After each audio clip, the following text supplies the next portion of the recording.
The following is a production of WCMP Sports. It's time for high school football matchup here on Nice 95.5 and WCMP 106.5 and AM 1350 as we have a rivalry matchup between the Mora Mustangs and the Pine City Dragons. This is the 44th time these two teams have faced off, and we waited weeks for it. Kicking off coming up here shortly. We head to the field now for the pregame. Welcome in, ladies and gentlemen, to tonight's broadcast of high school football here on WCMP and KBEK. Yeah, it's a simulcast tonight on 106.5 FM AM 1350 and 95.5 FM KBEK. I'm Ethan Game Day Gilman, and I'll be bringing you all the action from tonight's rivalry matchup between the Mora Mustangs and the Pine City Dragons. Of course, this being played here in Mora at Bergloff Dice Field, and this is the last game of the regular season that will be played here. There is a potential for a playoff game to be played here. It could very well be these same two teams next Tuesday that could be playing here. Of course, we'll all find out later on this week. I'm assuming by Friday we'll find out who everyone will play, and it could be as soon as tomorrow that we could find out where and who everyone plays and what time. So again, stay tuned to KBEK and WCMP as to who will play where and when and who they'll be playing, and we'll keep you up to date on all of that as well. Of course, I'm Ethan Game Day Gilman, bringing you all the action from tonight's great rivalry matchup between the Mora Mustangs and the Pine City Dragons. It should be a fun one. There's a lot of history between these two teams. In fact, Mora, they have played Pine City more than any other team in the state of Minnesota. So another great one here tonight between these two rivals, and we'll get to some of our interviews in just a little bit. First, we'll hear a word from our fine sponsors, and then, as I mentioned, we'll get to hearing from those interviews here on WCMP. Want to thank everyone who sponsored this broadcast. Thank you so much for sponsoring tonight's broadcast here on WCMP and KBEK. Let's hear a word from those fine sponsors. Right now, you're listening to football on 106.5 FM AM 1350 and 95.5 FM.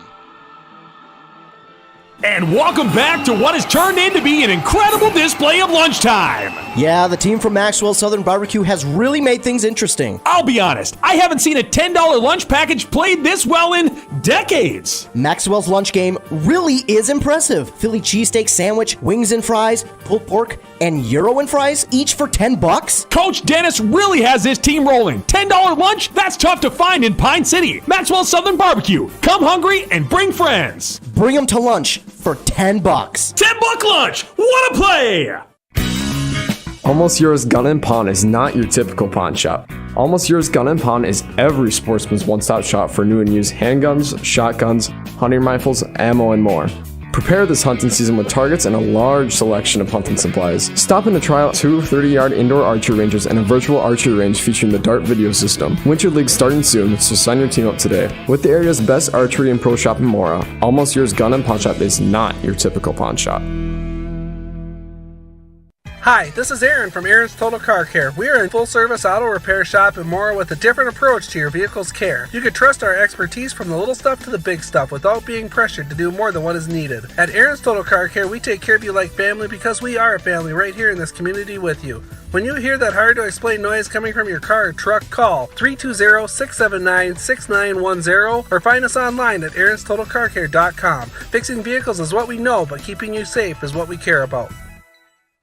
Are you tired of long commutes to the Twin Cities to work in the HVAC field? Dale's Heating and Appliance in Pine City is now hiring full-time installation and service technicians to join their growing team. Dale's Heating and Appliance is an established Lennox Premier dealer looking to expand their business. Benefits include competitive wages, sign-on bonus, health insurance, paid vacation, paid holidays, 401k, and more. Submit your resume to daleshvac@yahoo.com or visit Dale's Heating and Appliance in downtown Pine City today.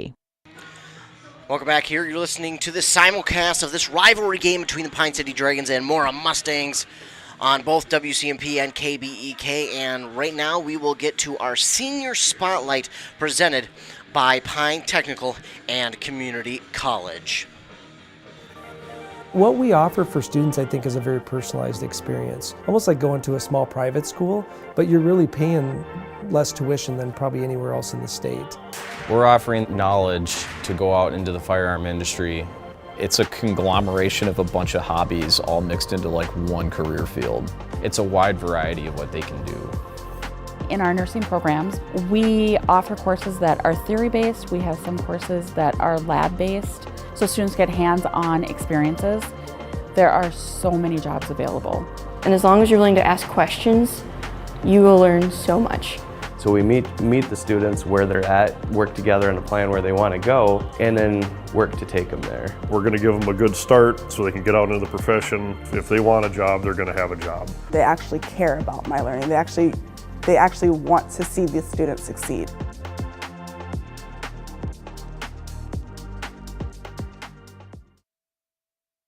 Game Day Gilman here with another WCMP Sports production, and I am joined by one of the senior captains for the Pine City Dragon football team. Introduce yourself one more time. I'm Bryce Erickson. It's the quarterback and safety.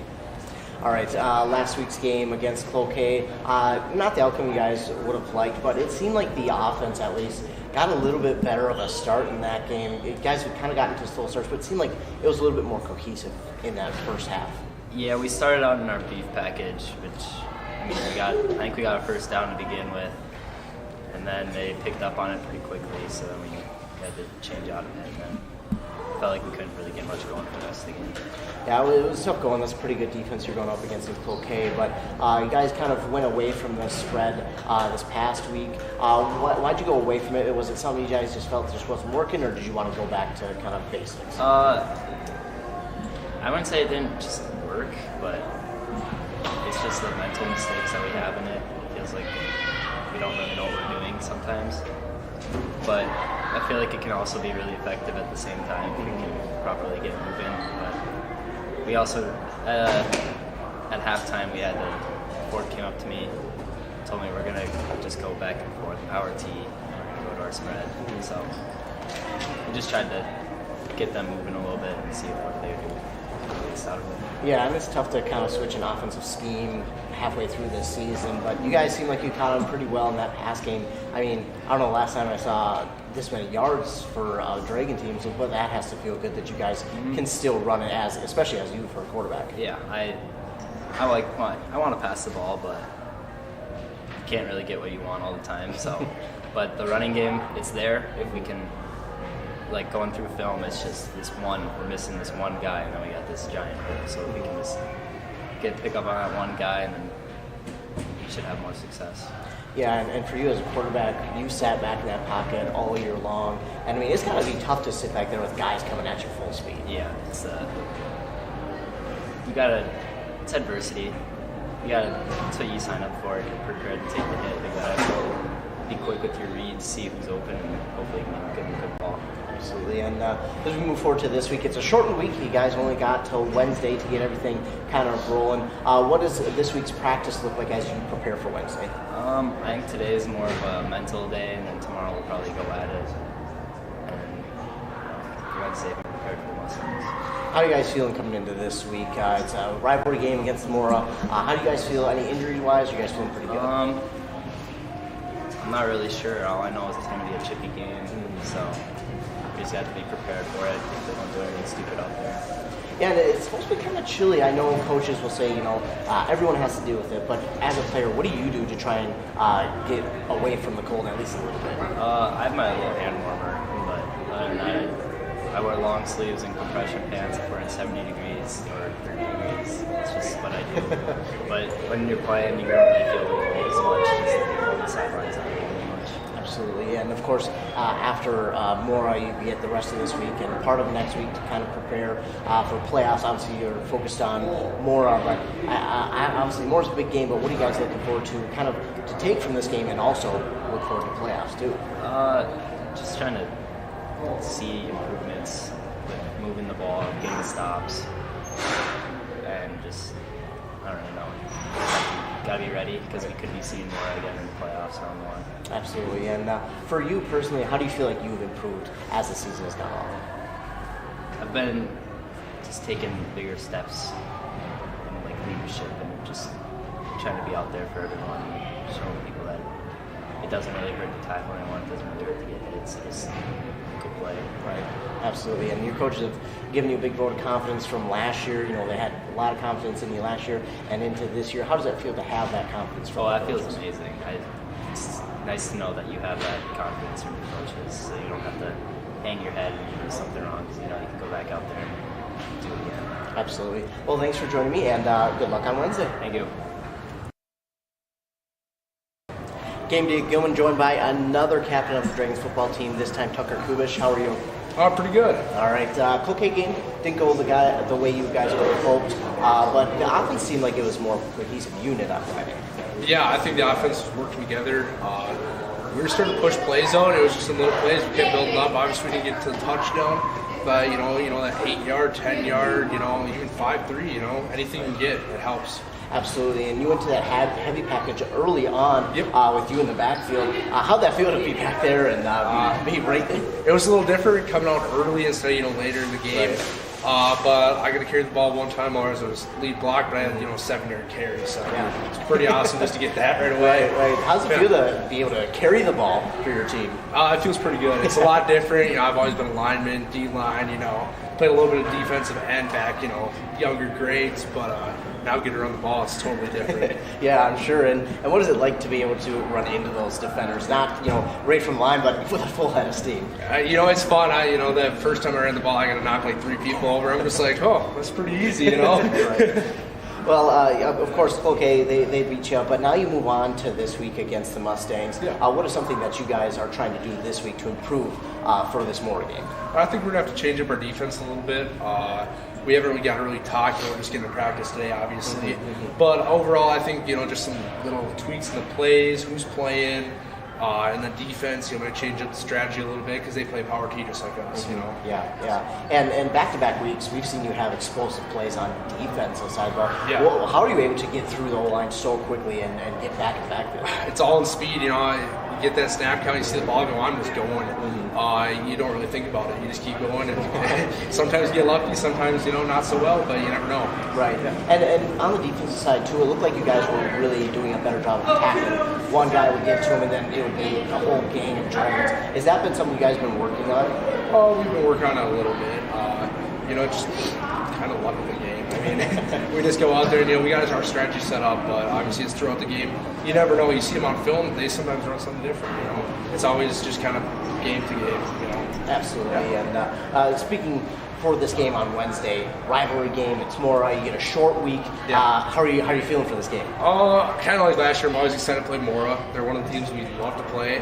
I think they're going to be physical, like every year. But I think we got a decent chance here. If we go out there and we're playing as physical as we can. Yeah, absolutely. We've seen how physical that you guys can be. It just seems like it kind of fluctuates. What's something that you guys can do to kind of be more consistent with that physicality? I think we're in practice. I think sometimes when we're not as physical, it's in the practice. We're goofing off a little bit, some of them things. But I think if we're serious about practice, go out, give it 100%. The game reflects it every time. Absolutely. And speaking for yourself personally, what do you feel like you've improved on since the beginning of the season? I think I've improved on, getting faster off the ball, staying a little bit lower.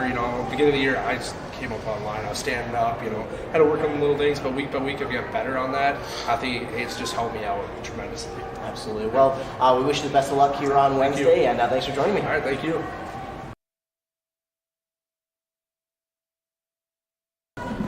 Game day Gilman back with another football captain senior. This time I'm joined by Nick Plajic. How are you doing today?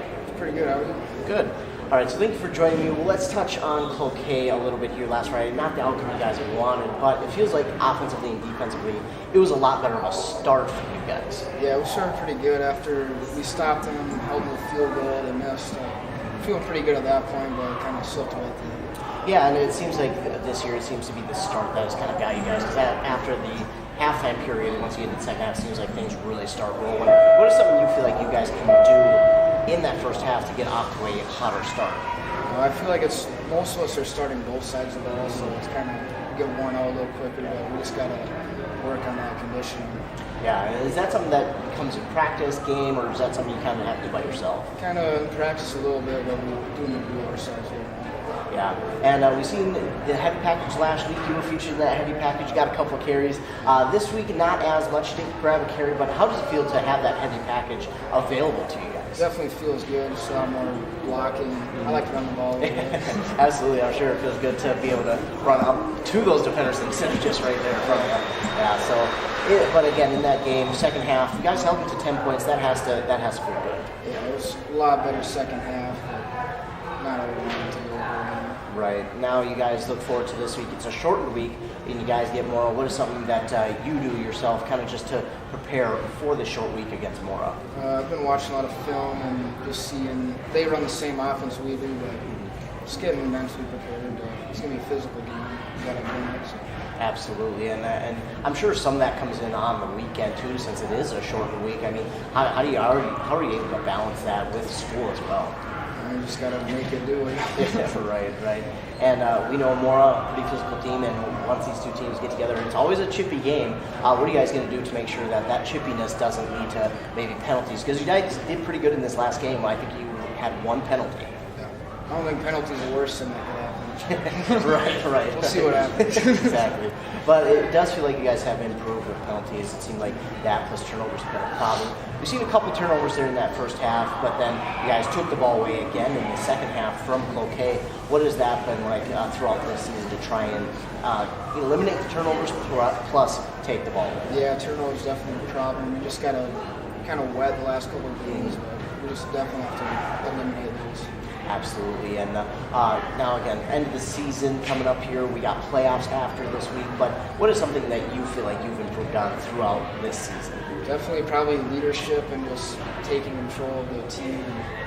I don't know, I feel like I've got a lot better at tackling. And that's a tough job out there. I mean, you play, like you mentioned, offense and defense. I mean, and I gotta imagine it's a lot tougher when you're tired too, coming in the third, fourth quarter. But speak about that. What does it mean for you to be out there on both sides of the ball? I mean, it only lasts so long, so might as well be out there the whole game. It's fun to be out there. Absolutely. Well, thank you so much for joining me, and good luck here on Wednesday. Yeah, thanks for having me.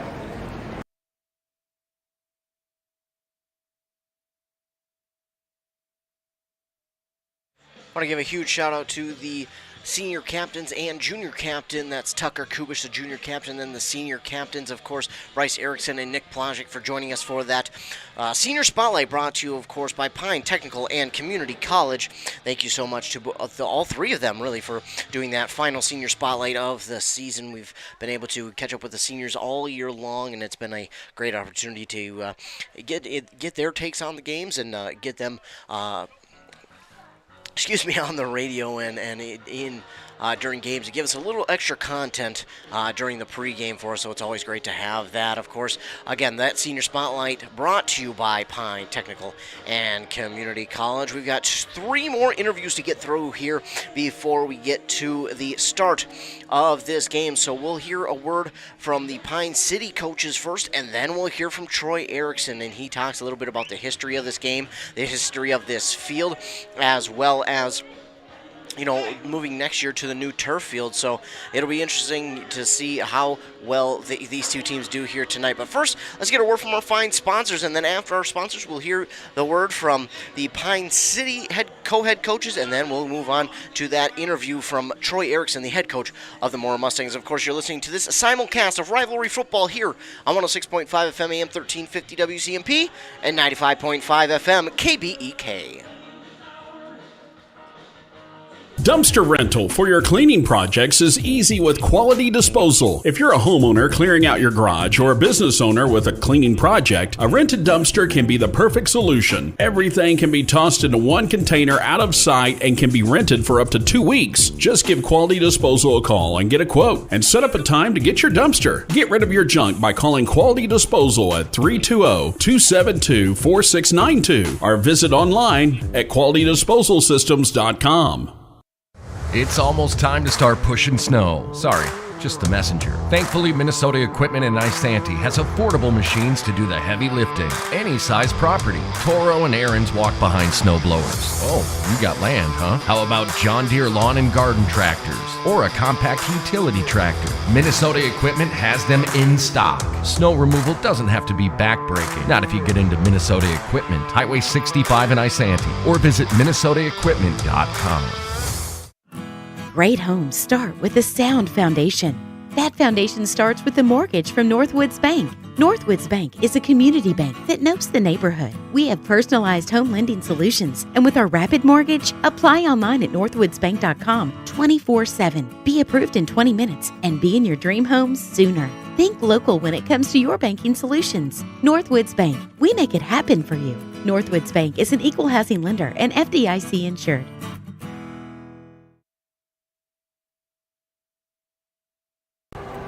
Back here on WCMP Sports, we're now joined by another co-head coach for the Dragons football team. We're now joined by co-head coach Berger. Coach, how are you? I'm doing well. Thanks for having me. Absolutely. Thank you for joining us. All right, Cloquet, not the outcome you guys would have hoped for, but you spoke about it the last couple of weeks, holding a team to 6, 7, 8 plays on their drive down the field. And to begin the game, your defense did that. Yeah, there were a few. I thought that first quarter we had some pretty good flashes. The theme all year is we get them into third down, and then third down they run that counter and that one play that we're just not ready for, and they get us. But we did do that. I thought we did that pretty well. As the game got farther along, we got some bigger plays. As we got a little bit more tired. But they did a nice job in that first series. Yeah, and it's got to be hard for those guys playing two sides of the ball. But speak about that, them able to stay with this program and play both sides of the ball and be willing to come out each and every week. Yeah, the word that comes to mind is just flashes. We had flashes of some really solid play on Friday night, and you try and encourage and build with those, taking those positives and focusing on those, and then taking the plays that didn't go too well. What do we need to do better on those plays to eliminate those? And tackling-wise, it looked better. You guys were getting to the ball. It was one guy, and then it was a whole gang of guys coming in and finishing the tackle. Talk about that, because that also has been kind of something you guys have hoped to work on. Flashes. There were a few plays where we were doing that, and it looked really well. And then there were a few flashes where, we have one guy there, and then he'd slip, and no one was there to help out, and then the quarterback would get some green grass and find some space. So it's a process. It's something we've been working on each day, trying to get better at. And they run different formations, but they ran with one consistently, and they ran a bunch out of it. Was that something you guys saw on film, or they didn't just throw that in the game? No, that's pretty consistent with what we saw on film. There wasn't anything that really surprised us. They run that modified wing T, and it's either dive, trap, power, and then they got into their trip stuff with a little bit of their fly motion with the option. I guess the option play did catch us off guard. We didn't really take a whole lot of time on that play this week. They just saw they had success on it early and said, all right, well, it's going to stop us. And first half, they had a few big plays out of it, but then second half, we were really slowing down to take that one away. Yeah, and that's got to be tough to kind of change things on the fly, especially when a lot of those guys are going back over to offense. Yeah, there isn't any time on the sideline to pull them aside and say, no, we got to do this, this, and this. It's barking it. Right. So, right. Yeah, it makes it a challenge. Yeah, absolutely. And Tucker Kubish, Nick Plajek, one of the seniors and then one of the junior captains for this team, we saw them kind of take over on defense a couple of plays, along with Bryce Erickson as well, just making those tackles and making those plays in open field. And there were some good open field tackling as well. Yeah, Bryce on the back end did a really nice job that first half of cleaning up. I think Nicky Plajek is our tackling leader with 80 tackles. So he's kind of that guy in the middle that does a real good job of making the reads. And then having Tucker on the D-line helps as well. Those guys have been great contributors. And Kubish has had back-to-back weeks where he's been able to really quickly get into the backfield a couple of times. What is that like to have him be able to kind of improve over the year? And he got a sack with it this past Friday, too. Yeah, he's had flashes consistently each week getting better. And doing a nice job progressing. But that helps having that guy that can control the line of scrimmage. And he's got some areas that we need to get better at to be more consistent. And it seemed like in talking with those guys, they seem like they know what they need to improve on, and they're trying to watch film. And what is that like to have those guys kind of have that awareness? Well, they're aware of our needs and what we're not very good at. Because it's pretty clear on film. It's pretty clear on Friday night. We're just not as aggressive as our opponent. We're struggling with making those basic reads, and it's not stuff that we haven't talked about. So it's a lot of basic one-on-one football that we're just sometimes out of position and trying to get better at, and trying to improve, and at the same time have a good time and have fun. And short week this week before the Mora game. What is it like for you as a coach to prepare on a short week like this? Well, it's difficult because it's 35 degrees out, so nobody wants to go outside. You got film you got to go through last week and try and get better, so that's what we're doing right now, just trying to take it each play, and this is where you need to be, this is what we need from you, so communicate those needs. But it's a challenge, 2 days to get ready, but everybody's got to deal with it. So the nice part is it's Mora. Right. It's not a secret what they want to do. Right. Whether or not we can slow them down, we'll find out. Yeah. And you kind of just alluded to it. They run the very same offense as you guys do, the power T. You guys see it in practice every day with the offense. What is that like to be able to go up against that? And do you feel like the guys are a little bit more ready, shall we say? Well, we're a little bit more familiar with it. Like, we're going to understand the philosophy and purpose. What you're going to notice about their guys is they're not monsters up front. They're 5'10", 180-pound wrestlers. And they're just very aggressive. They move their feet on contact. They're just going to get those running backs behind those guys and follow the wall. So we're going to have to stay low. We're going to have to push back and do some things a little bit better, more consistent. And they can also pass out of that formation much like you guys are able to. What is something that you got to make sure that everyone on the defense knows to be ready for, especially since they are going to, majority of the time, run the ball? Yeah, they're going to power, and then a little PA with some crossers. So you just have to have those D-backs ready to go, make your reads. It's basic one-on-one football. It's not rocket science. We just make it look like it. And I'm sure, Bryce Harrison's, he's one of the safeties back there, and I'm sure sometimes as a safety, you're not in the play a ton to begin with, unless a play breaks loose, but sometimes I'm sure it could be easy to fall asleep back there as a safety, but there's a lot to watch for as well. Yeah, they have a tough duty. They get lulled to sleep sometimes, and in our case, they got to come up and fill quite often, so when that happens, they start creeping up, getting closer and closer to help, and then they get you over the top. And what is that like to have Erickson back there, your quarterback as well, to be back there? Seems like a pretty smart kid, knows what he's doing, and is taking the lead. Yeah, Bryce kind of forced our hand. He's just one of the more aggressive players, a senior. We had Manny back there early in the year and just wasn't able to close those gaps and struggled with some of the basic reads. So Bryce kind of forced our hand. He's done a fine job back there. We look forward to giving him another chance this week. Absolutely. And looking at the beginning of the season to now, what is something you feel like this defense has improved on? What I really appreciate about this group of kids is their willingness to be coachable, adaptable. The past few years we've really been stuck kind of with one shell coverage. They've never been really able to go from a zone to a man to be able to count numbers. But these guys, we can do that. They're smart enough to be able to make those changes. So I really appreciate it. Well, thank you, Coach, for joining me, and good luck here on Wednesday. All right, thank you. Back here on WCMP, we are now joined by one of the co-head football coaches, Nate Fort. Coach, how are you doing? Doing okay. We got a short week this week. Let's touch on Cloquet first. Not the outcome you guys would have hoped for, but it seemed like offensively and defensively, it was a little bit more cohesive against Cloquet. We looked okay at times. When you look back at each play and we're reviewing things on the sidelines, it was a lot of what ifs. What if we make that one block? What if we make that one play? There was a lot of what ifs, and we're running out of time to complete the what ifs is where we're at right now. When you get 9 guys to do their job out of 11, it's still not a cohesive 11. And that's what we're missing our links right now. Is 1 or 2 things. That's what we're doing right now, is going through the 1 or 2 things. Right. And we just have to find those things. Yeah, it seems like this team's been kind of stuck in a rut here, especially in the first half. What is something that this team just kind of needs to do to get out of that rut, so to speak? We got to start faster. We got to start better. You look at us time in and time out each week. We start very slowly. By halftime, the game's usually out of reach by the time we start to play and make some changes to our play and our physicality. We've got to start faster, and we've got to start stronger up front, and it's got to carry over into the running backs as well. And we're just not at that point right now, and it's week 7, now week 8. And the guys have to change mentally going in and preparing themselves this week.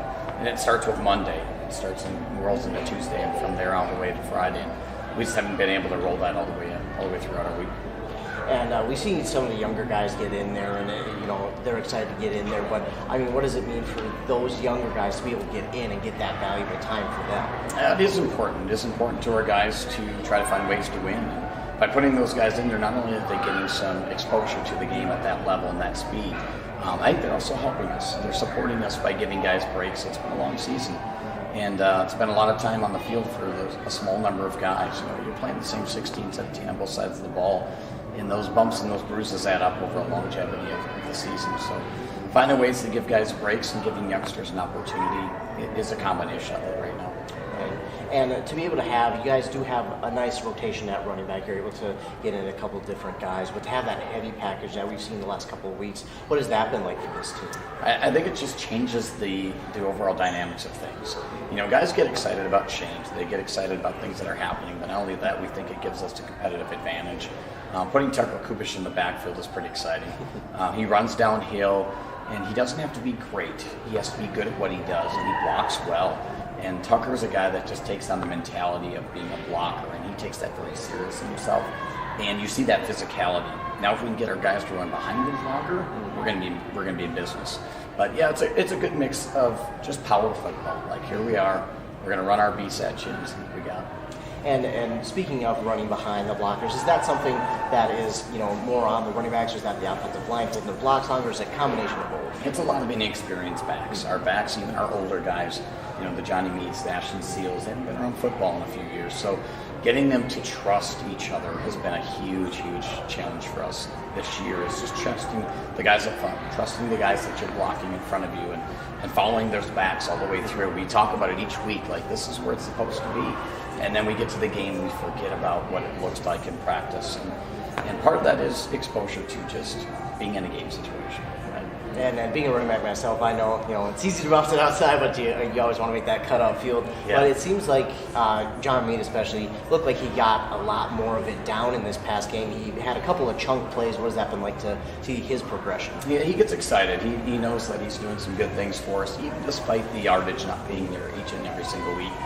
He's doing good things. He's starting to get himself in position much more consistently.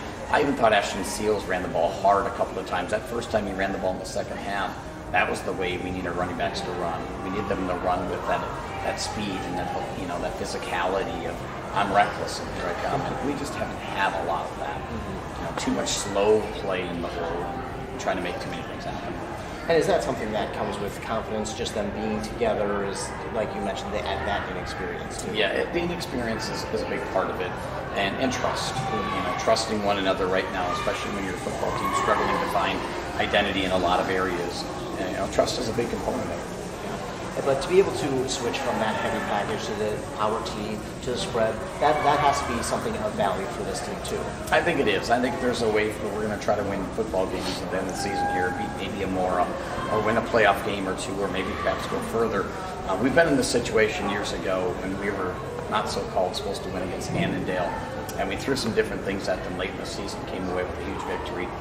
That's what we're trying to do right now, is to try to give that defense a lot of things to prepare for and hopefully give us some sort of competitive advantage. Absolutely. But this week, a shortened week, you've got 2 days to prepare, then you've got more on Wednesday. It's a big game. It's a rivalry game for you guys as well. Talk about this matchup for now. Coach Erickson does a great job over there, and to watch them go from a one-win football team to where they're at right now is very impressive. I've always been impressed with their coaching staff and the way their kids bounce back. They're going to be a very physical bunch, and they run the same offense we do, so it's not like we haven't seen the power T. It's not like we have to plan for something brand new. We just have to play, and we have to play physical. Mora's a physical group, and if we don't meet them to their physicality, it's going to be tough sledding. And if we do, I think it'd be a pretty good ball game. Absolutely, and you've seen a couple of similar offenses throughout the season as well as some similar defenses too. You speak about the physicality.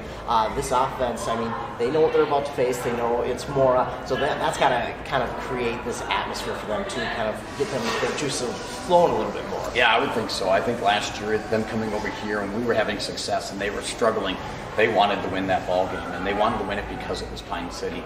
And we remind our guys so far already this week that, hey, they wanted us on that schedule more than anyone else. They wanted to win that last game of the year, and we were able to find a way to win that ball game, and I think our guys are going to feel that as well. If there's one on the schedule left, it's this one. You know, there is only one left for regular season, but I think Mora is always a game that you have to be excited for. Absolutely, and not to look too far, but you guys could wind up facing them again in the playoffs. I mean, what is that like to be able to possibly, of course, have a chance at back-to-back games? Yeah, it makes you wonder how much do you show, how much do you expose them to this week, knowing that could happen. We actually jumped in the QRF by not winning the ball game last week based on our strength of schedule. And so that was kind of interesting to see us go from 6th to 5th, right, despite not winning a ball game again. So yeah, it could happen back-to-back weeks. It would be very interesting. It would be pretty exciting for the kids. And we'll see how it plays out. Absolutely. Well, if that's it for me. Is there anything else that you wanted to add? No, I'm great. All right. Well, thanks so much for joining me. You bet. Thank you. Back here on WCMP and KBEK tonight for this game, the rivalry game, the 44th one between the Mora Mustangs and the Pine City Dragons. I am Ethan Game Day Gilman, and I'll be bringing you this game here this evening. All the action from it. It should be a fun one, the 44th meeting between these two teams, and this will be the final one on Bergloff Dice Field here in Mora before they move to their new field, the new turf field, next year. Of course, they could still possibly host a playoff game here next Tuesday. We'll all have to wait and see. Probably tomorrow or Friday is when we'll know who will play who and when and where, and we'll keep you up to date on all of that. I, of course, again, Ethan Game Day Gilman, bringing you all the action from tonight's rivalry game between the Mora Mustangs hosting the Pine City Dragons. We're going to come back, and we've got about a little under 10 minutes to go before they start their pregame festivities with the starting lineups, and I'm sure senior night as well. So we're going to hear a word and an interview from the Mora head coach, Troy Erickson. He talks a little bit about the history of this matchup and this game and also this field, as well as some of the history of the coaches as well. Again, you're listening to this game simulcast on WCMP and KBEK.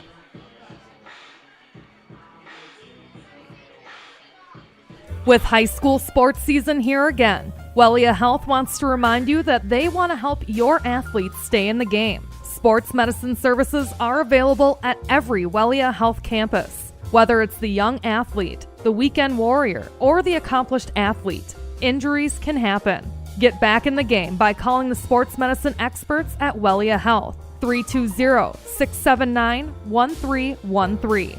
Wellia Health. Live life well. We are now joined by the head coach of the Mora football team, Troy Erickson. All right, so, Coach, thank you again for joining me. And looking over the season up to this point, it's been, I think, for a lot of people, up and down, but those first 3 games of the season, 2 of them were 4A schools, and then the other one was ESCO, who was in the state tournament last year, but you guys were in those games from beginning to end, and I think, an 0-3 start was it wasn't showing what kind of team this Mora Mustangs team is now. Yeah, and that's what we had to keep reminding our players that just keep the faith, and things will come around, because we were playing good football, and even though we weren't getting the victories, there was a lot of positives we could pull from that schedule and from playing that caliber of teams. So and our players did that. They have stuck together, and they have kept improving each day, and we're starting to see some of that positive results from that right now. Absolutely, and looking at the schedule from there on, pretty dominant for you guys, a win over Two Harbors, and then 3 straight games in which you scored over 40 points. It started in Hibbing, 64-14, then against Aiken, another good team this year, and then against Proctor just this last week, getting them shut out at home. What has it been like to have those 3 wins right in a row where your offense and defense have been working so well?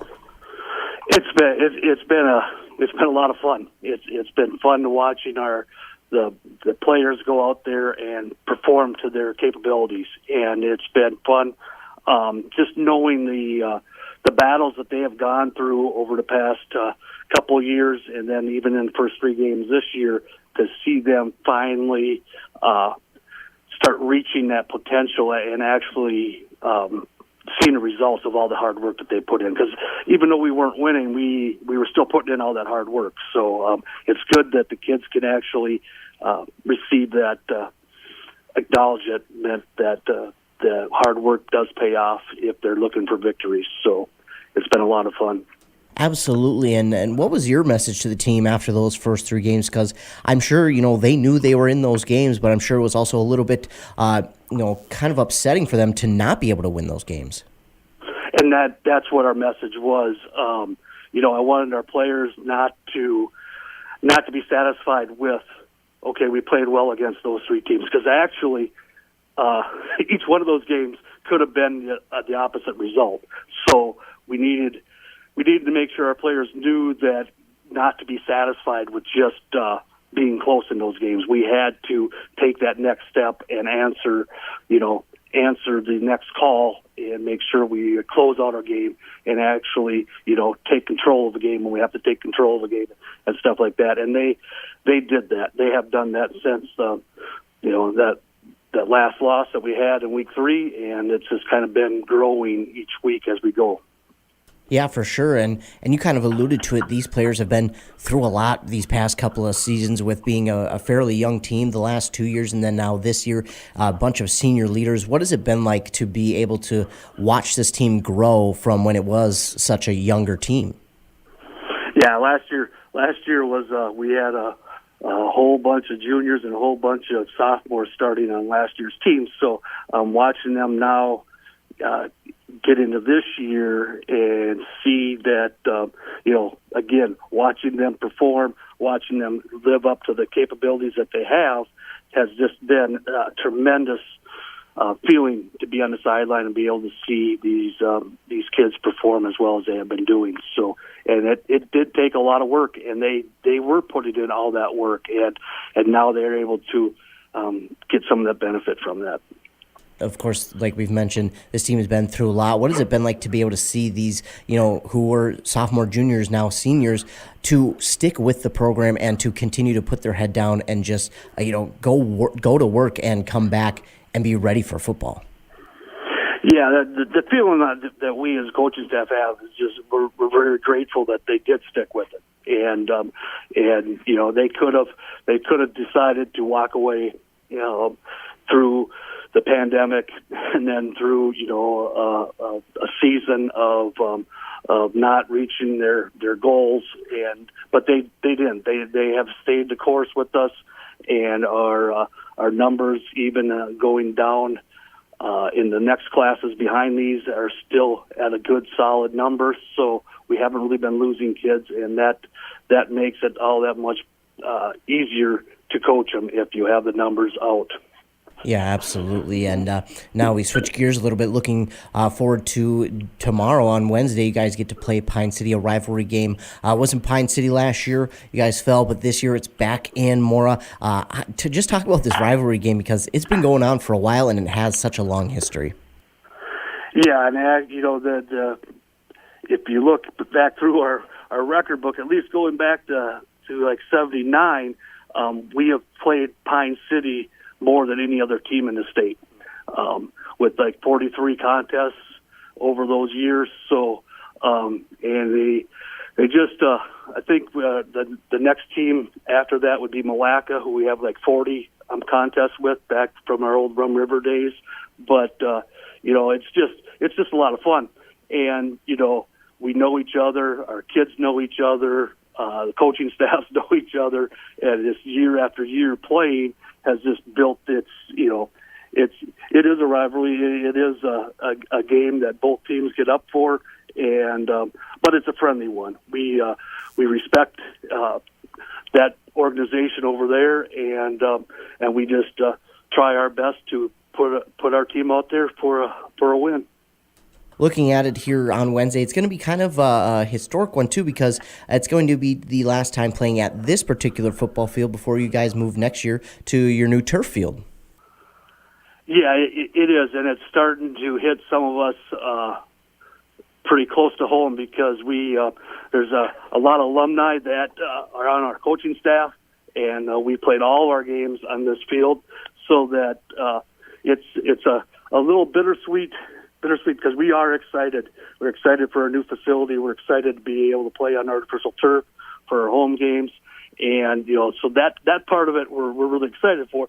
But leaving this venue that we've been at, that I still think is second to none with our hill, with the way the fans can watch over the top of us, and just feeling that being in that stadium is a special feeling that we all have. So it will be missed. Yeah, that's for sure. And looking at the history, there are coaches on this coaching staff who have either been, coached with Coach Bergloff or played for him that are now on the sideline. Just talk about that. What does that mean to this program? Well, it's a special feeling, and I talk about it. I'm one of those. I've played for them, I coached with them, and now I'm fortunate to be the one that's at the head of this organization right now. And this family that we have here at Mora Football is something that's pretty special, at least from our viewpoint. So, I have coaches on our staff that were players on some of our state teams, our state championship team. My defensive coordinator was D tackle on our state championship team in '96. Our other alumni that are on staff all played, in section championships, state tournament games, and so just having that history, it allows us to, kind of bring our players into that history, and that they know that this is a little bit bigger than themselves, and they're part of tradition that we want to keep living up to and going forward with. So it's kind of special to have that many former players want to still be a part of this organization, and we're just very fortunate to have that. Right, and you kind of mentioned it. I think it speaks to the program that has been here for years, that people still want to come back and be a part of it. But also, how do you give that message to the kids that you're part of something a lot bigger than just this team? It goes back a long ways. It's just something that is I don't know what is built in. I'm standing today in my coaching office, and I have pictures of teams going back to 1966. Each team that played at Mora since then, we have a team photo up on a wall here that our kids, see often. So they can see, and we have players come back and go and look for their team picture up there. And the neat thing is we have sons that come in here that are playing for us and find their father or their mother in the cheerleading outfit in one of the pictures. So it just kind of ties that whole Mora football family together.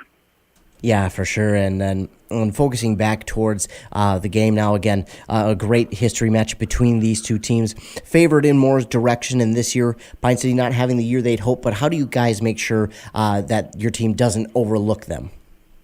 Well, Pine City is not... they played the same schedule we have. They played 4A teams for their crossover games that are 6-2, and they played ESCO that's 8-0 right, or 7-0 right now.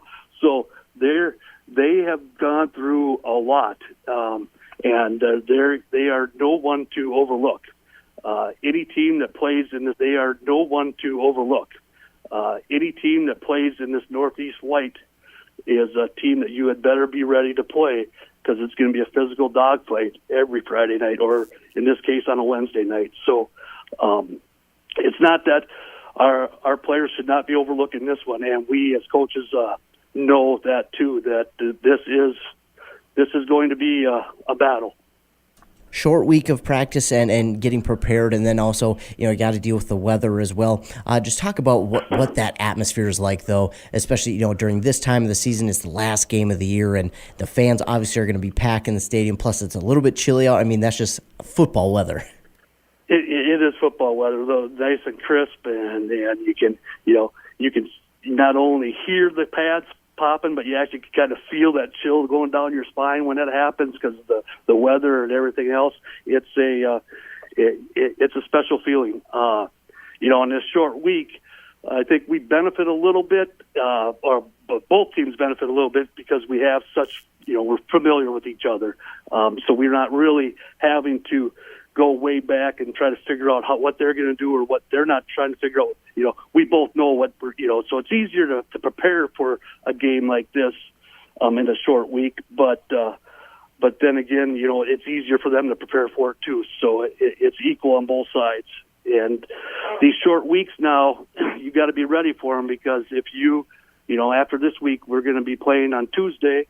And then if we're fortunate enough to win, then we play again on Saturday. So, we have 3 games that in the next, 8-9 days.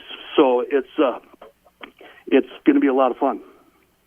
Absolutely. And, Coach, that is all that I have here for you today. Is there anything else you wanted to add? No, I just, if you're listening to it and you want to come out and watch a good football game, it will be a good one on Wednesday night. That's for sure. Well, Coach, thank you so much for taking time out of your day to do this. It is greatly appreciated. Thank you. Of course, thanks to head coach Troy Erickson for that interview. We are off and underway as the kickoff was booted away, and Pine City's Riley Cummings took it up the field to about the 28-yard line, and that's where their offense will start here this evening. Bryce Erickson under center takes the snap. He's going to hand it off the left side to Logan Klecki. Logan Klecki follows his blockers. He gets out to the left side on the edge there, and he picks up a couple of decent yards before he's wrapped up.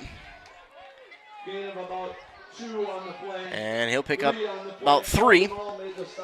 Gamal with the stop of Logan Klecki. So 3-yard carry there from Logan Klecki to start the drive, and if you're Pine City, that's what you want to see. Just a nice burst there on first down. It's a good start when you can get positive yards, especially of about 3 yards.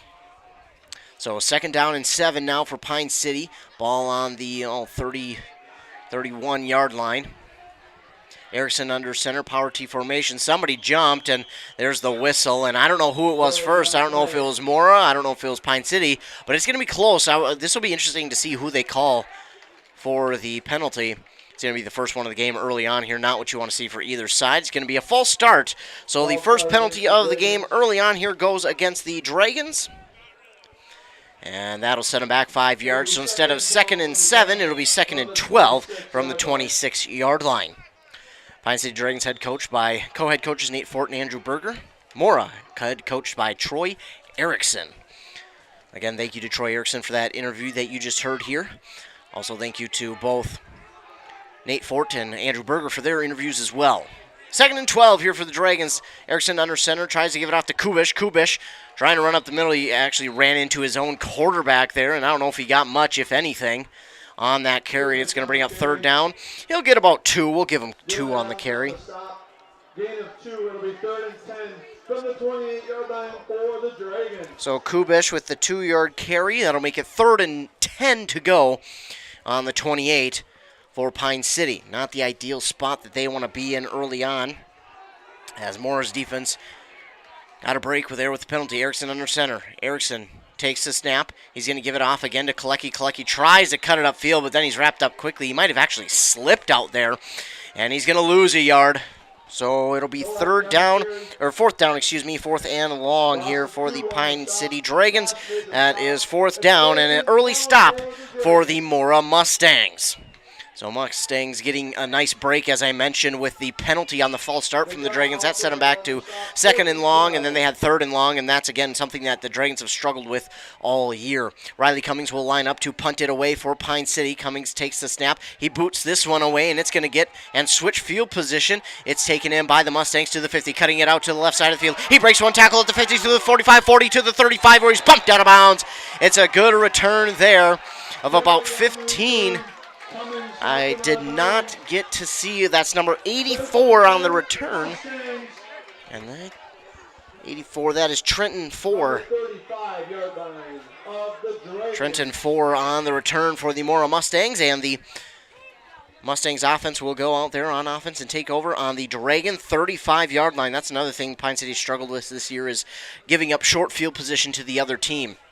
Two very similar offenses. Power T formation for Avery Nelson. Nelson under center. He's going to give it off this time off the right side to the number 21. That is Brock Folkema. Folkema carries it ahead to near the 30-yard line. And it'll be a nice, decent carry of about 5 for Folkema. And it'll be 2nd down and 5. So a nice 5-yard surge there from Brock Folkema on 1st down. Again, offenses run the same, that Power T formation. And Folkema got the first carry for the Mora Mustangs on 1st down. They race up to the line of scrimmage. Nelson gives it off to Folkema again off the right side. He's got a lane to run through, and then he's tripped up. Tripped up by Nick Plajek on the stop. And no, gain about 2 from Folkema. Make it 3rd down and 3 now from the 28-yard line. I mean, the PA announcer in sync right there. We planned that for sure. Mora with a 3rd down and 3 now. Ball on the Dragon 28-yard line. They got a great return from Trenton 4. And now under center. 3rd down and 3. Nelson gives it off here to Connor Gamal. Connor Gamal up the middle. He cuts it off the right side. He breaks one tackle. Still not down, and he's finally taken down, but not till he gains a huge gain to about the 10-yard line. That's going to be a pickup of 18 and a 1st down for Connor Gamal, and the Mora Mustangs will go no huddle. Nelson and the Mustangs go no huddle. Give off here to Folkema. Folkema near the end zone. Touchdown, Mustangs. Brock Folkema on the carry off the right side of the line. Pounds it in for the 10-yard rushing touchdown, and the Mustangs are on the board here early in this one with 7:57 to go in the 1st quarter. So the Mustangs get on the board there pretty quickly. Took them about 4 plays after the big rush from Connor Gamal. Slashed through the defense, broke a tackle, spun around, and didn't get taken down till the 10-yard line, and now the Mustangs will go for 2. Avery Nelson, he's going to toss it out to the left here to Gamal. Gamal trying to cut it upfield. He's in for 2. And it is 8-0 now for the Mora Mustangs on that Embrace Orthodontics scoreboard. Embrace Orthodontics now has custom braces or Invisalign with 3 locations in Pine City, Lindstrom, and Cambridge. EmbraceMN.com. 8-0 is the score. The Mustangs go 4 plays, and they go about 35 yards. And the 10-yard rushing touchdown from Brock Folkema off the right side of the line, pounds it in. And the Mustangs are on the board early here. Of course, stay tuned at halftime. We'll have the Maxwell Southern Barbecue halftime half rack. Well, you'll get a keyword to text in to 320-629-7575 for your chance to win a half rack rib meal from Maxwell Southern Barbecue, located in downtown Pine City. They're open Tuesday through Sunday at 11 a.m. They have delivery and takeout available with lunch specials starting at $10. Again, that's at halftime. We'll give you the keyword for your chance to win a halftime half rack. Oh, the Mustangs will get set to kick this one away, and there's the boot. And this one is going to be down, taken in by, looks like Braxton Peets down there, up the middle, trying to cut to the right. He breaks through 1 and then falls forward past the 30 to about the 32. Peets on the return, and the 32-yard line is where the ball will be spotted for the Dragons offense. They trail 8-0 here with 7:51 to go in the first quarter. Well, while we have time here looking at the Mora Mustangs.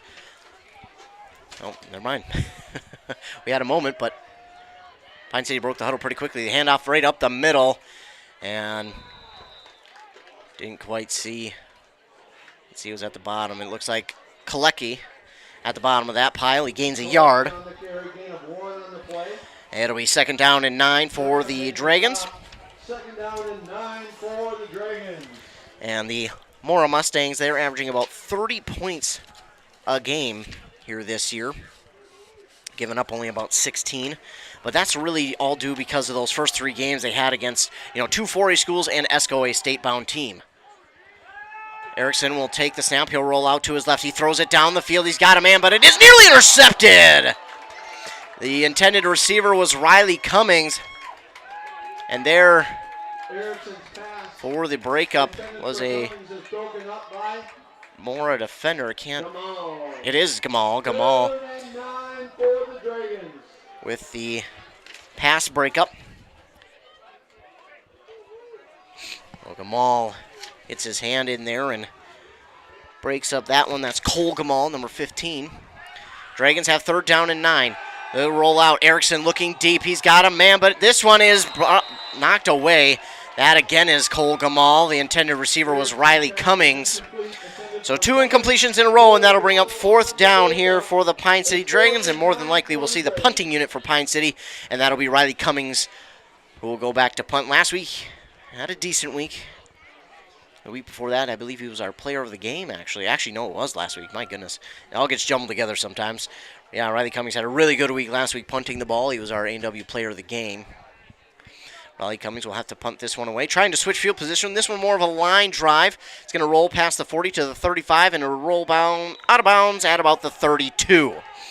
So the Mustangs will take over on their own side of the field. And the Mustangs have the lead 8-0 as we continue to look at their team. They get about 292 yards a game with 41 passing yards, 251 rushing. They give up about 224, but again, that was all basically coming from North Branch, ESCO, and Grand Rapids. That's the majority of where those yards have come from against teams. Other than that, they've done pretty good against everybody else, whether it be Two Harbors, Proctor, Hibbing. They've done a pretty good job. Avery Nelson under center. Fumble! The ball is loose, but I think the Mustangs get back on top of it. They do, so they'll hold on to the ball. And they will keep hold of it. They'll maybe lose a half yard, so not too much damage done there on that one, luckily enough. They do hold on to it and don't even lose that many yards. I think, again, maybe a half a yard, if anything, lost on the play for the Mustangs. So to make it 2nd down and 10.5. 6:30 to go here in the first quarter with the Mustangs leading 8-0 over the Pine City Dragons, and this the 44th meeting between these two rivals. Avery Nelson. He said they're going to have to hurry up this one. Has 4 seconds left. Nelson takes the snap. It's a toss out to the left here to Connor Gamal. Gamal trying to cut it upfield. Spin move, but he's taken down. Nice tackle there by number 63 on the Dragons. And number 63 for the Dragons. Trying to find that on the roster. That's Matt Blake, who makes the stop for the Dragons. A nice ankle tackle there by Matt Blake on the pickup of about 2 from Gamal. Makes it 3rd down and 8 to go. With 5.5 to go here in the first quarter. Nelson brings his team to the line. Nelson takes the snap. He's going to give it off here to Brock Volkman off the right side of the line. He breaks through 1 tackle. Cuts it upfield past the 45 to the 50. He breaks off another one to the 45, and then he's finally taken down near the 40 of the Dragon. It's a huge gain in the first down for Mora from Brock Volkman. 23 yards there for Brock Volkman. And the Mora Mustangs will go no huddle. Avery Nelson in that power T formation under center takes the snap. He's going to give it off to Connor Gamal up the middle. He's got some room to run, but he's quickly wrapped up there. Nice tackle there again by Matt Blake. Excuse me, that is Haas. Blake made the stop. It is 2nd and 1. Haas with the 9-yard carry. Number 32. And it looks like this time it will be Gamal with the carry, spinning off of a tackle. Gamal on the carry. Blake made the stop. Matt Blake again, another stop. But another big gain there for Connor Gamal. From the 21. End of about 10. And they'll go no huddle once again. Nelson takes the snap. He looks. He's got a man out to his right. And it is just over the head of Connor Gamal. Incomplete. That is the first pass attempt of the night here for the Mora Mustangs. It falls incomplete. So we've seen the Mustangs go no huddle here very early on after a big gain by both Connor Gamal and Tucker Haas. Or Haas, excuse me. We see them go no huddle, and it's effective. Very effective, and can certainly catch teams off guard. Connor Gamal was pretty open on that one, but Avery Nelson just overthrew him, so it'll be a 2nd down and 10 from the 20. Nelson gives this one off to Gamal again. Gamal up the middle. He's going to be taken down by Nick Plajic and Tucker Kubish near the 16-yard line, so about a gain of 4 for Connor Gamal. About 3rd and 6 now for Mora. On the 26-yard line. Oh, excuse me, the 16-yard line. Avery Nelson will bring in the play from the sideline. 3rd down and 6. Pine City looking for a stop. Mora, all you really need to do here is get about half, and then he can go for it on 4th as well. Under 4 minutes to go. Avery Nelson rushes his team to the line. Nelson takes the snap. He's going to fake it. And no one fooled on the fake. It was Gamal with the carry. It's maybe a yard to the 15, and it'll bring up 4th down and about 5 to go for the Mustangs from the 15-yard line. Nelson will get the play call quickly from the sidelines. He won't even leave the field. I think that knows the ball might be sitting on the 15. So we'll give them the benefit of the doubt. 3.5 minutes to go here in the first quarter. 8-0 Mora Mustangs lead. Nelson under center. 4th down and 6. Tried to get the Dragons drawn off sides with the hard count. They do not bite on it. And Nelson will go back under center. Takes the snap. He fakes the gives. He rolls out to his right. He's got a man. It's Connor Gamal wide open on the right side. He's got the 1st down and more. He plows into the end zone for a Mora Mustang touchdown.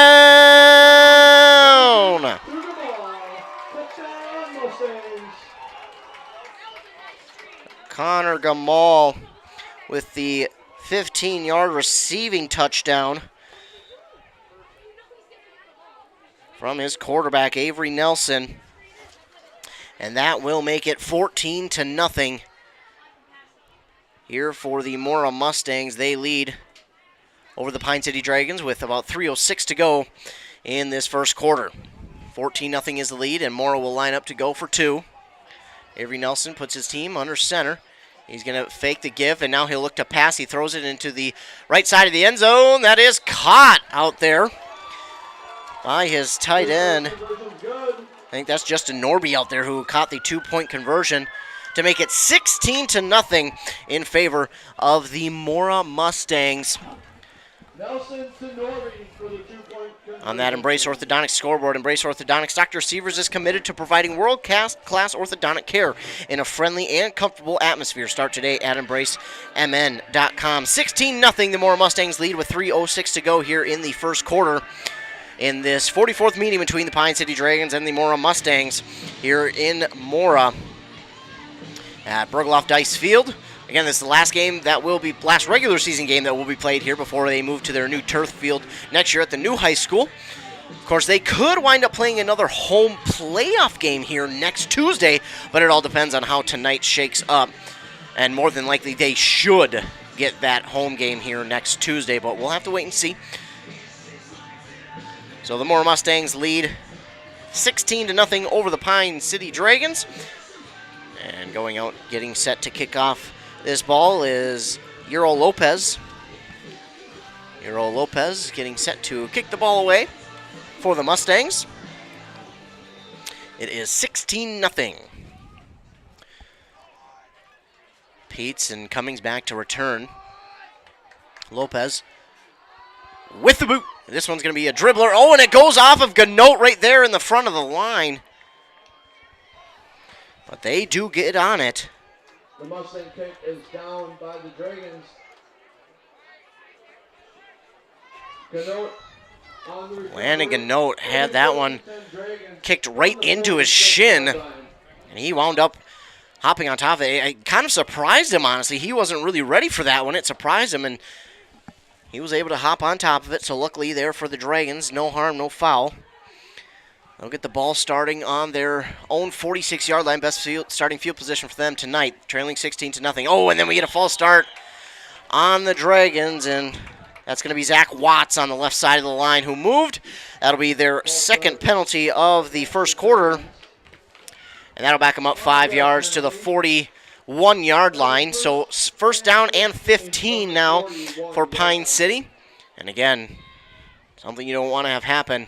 Hurt yourself with the penalty like that. And must have been trying to go a little bit of a hard count there where the Dragons, something we haven't seen a whole lot from this year, maybe once or twice. But yeah, we haven't seen it a whole lot this year from the Dragons. I'd love to see a little bit more, but that time it goes against them. This time the lineup. Send a man in motion. Ashton Seals instead. It goes to Logan Kalecki up the middle. He gets back to the original line of scrimmage on a gain of 5 for Logan Kalecki. So gain of 5 there for Kalecki. Back to the original line of scrimmage of the 46-yard line. It'll be second down and 10. Again, the Dragons have wanted to avoid the second and third and long, so you're hoping for at least a 5+ yard gain here on second down to make it more of a third and manageable. But the Mustangs defense, again, very, very good. Other than those first 3 games allowing rushing yards, I mean, they allow about averaging 115 a game. So that's about what the Dragons are averaging right now. Send a man in motion. It is John Meade to give up to the middle to Logan Kalecki. He gets near the 50 to the 49, maybe that nose of the ball touching the 49. So another gain of 5 there for Logan Kalecki. It'll be third down and 5 for the Dragons on the Mora 49-yard line with 2 minutes to go here in the first quarter on that Embrace Orthodontics scoreboard. Embrace Orthodontics helping you find a smile you will embrace forever. Find out more at embracemn.com. Bryce Erickson comes all the way from the sideline to bring in the play to his huddle. Again, Mason Charles not in the game tonight for Pine City. He is out with that injury. Well, he's not playing tonight. They're hoping he'll be back for playoffs. Erickson lines up under center, sends a man in motion. He fakes the give to him. He gives off to Logan Kalecki. Kalecki gets a push up the middle, and that should be enough for the first down for the Dragons. It's a gain of about 6 there for Logan Kalecki to the 43, 44-yard line. And it is a first down for the Dragons, their first one of the night on the carry from Logan Kalecki. So he went 3 carries for 16 yards and picked up the first down, now on the 44-43 of the Mora Mustangs. With about 1:15 to go here in the first quarter, Dragons trail 16-0. They'll line up again with that motion man on the right side here, send him in motion. They'll give it off to John Meade this time on the jet sweep. He loses the ball, and now we got a flag down, and I think Mora recovered that fumble. Flag on the play. And Mora did. Mora did recover the fumble. Now, if this penalty is against the defense, it'll go back to Pine City. But if it's on the offense, Mora will decline. They'll take the ball. Let's see what.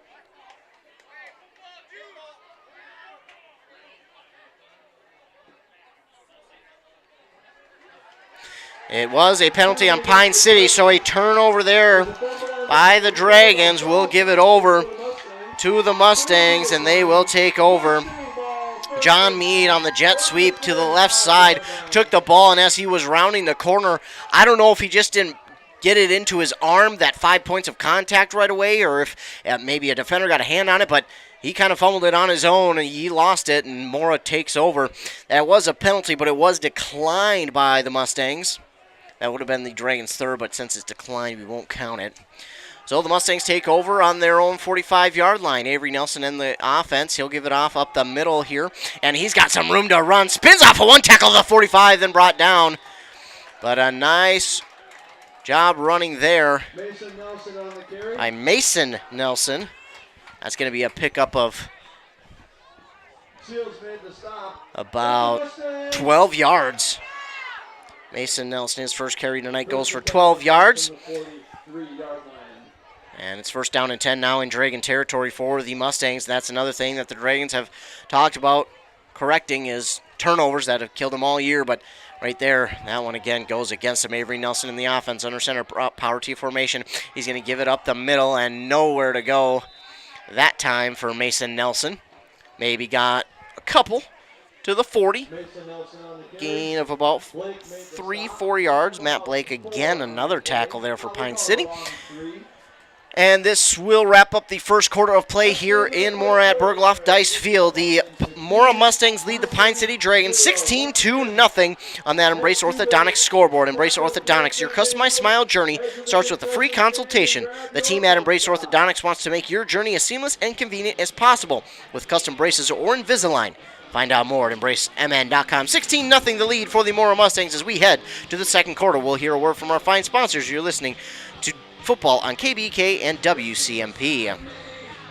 Are you interested in a technical degree that can quickly help you land your dream career? Or maybe you've always dreamed of going to a 4-year college, but you'd like to start close to home. Either way, Pine Technical and Community College has you covered. PTCC offers more than 50 degrees in hot fields like healthcare information technology, advanced manufacturing, and business. PTCC is now accepting applications. Financial aid may be available online at pine.edu. Starting out or starting over, find your future at Pine Technical and Community College. It's 16-0 in favor of the Mora Mustangs here as they play their final regular season game on this Bergloff Dice Field, this historic field, which has been in for so many years. Lots of history here at this field. And the Mora Mustangs have second down, and 4. Avery Nelson will hand it off the right side here to Mason Nelson off the right side. Brock Folkma trying to break the defender's ankles. He gets past the 10, inside the 5 where he's taken down. It'll be a huge gain for Mora, and they are first down and goal on the carry from Brock Folkma. And that's down to about the 3, so it's a pickup of 36 yards from Brock Folkma. Took it from the 40 to about the 4-yard line. And it's first down and goal. And the carry there quickly gets them into the end zone. Touchdown, Gamal. It's Connor Gamal who gets the touchdown from 4 yards out. So he has his second one of the game to make it 22-0. His first one was a receiving touchdown from about 10 yards out. They'll go for 2. Avery Nelson under center takes the snap. He fakes a give. He rolls out to his right. He's looking. He might take off with it himself. He will. He gets into the end zone for 2, and it's 24-0 in favor of the Mora Mustangs. 24-0 is the score here. Mora Mustangs lead over the Pine City Dragons here on your Embrace Orthodontics scoreboard. Embrace Orthodontics, they will do all the insurance heavy lifting for you. And if you don't have insurance, ask about financing options. They'll find a plan to fit your budget. EmbraceMN.com. Stay tuned. At halftime, we'll give you the chance to win a half-rack rib meal from Maxwell Southern Barbecue with their halftime half-rack. Again, that's Maxwell Southern Barbecue in downtown Pine City, presenting the halftime half-rack. They now offer meat counter-offers and butcher fresh meats. They also offer catering. They're family-owned and operated. You can follow them on Facebook for specials and for daily specials and more info. Again, that's Maxwell Southern Barbecue sponsoring the halftime half-rack here. Again, that's at halftime. We'll give you the keyword to text in to 320-629-7575. But right now it is 24-0 after the Connor Kamal 4-yard touchdown. That was set up by Brock Fulcom, a 34-yard rush.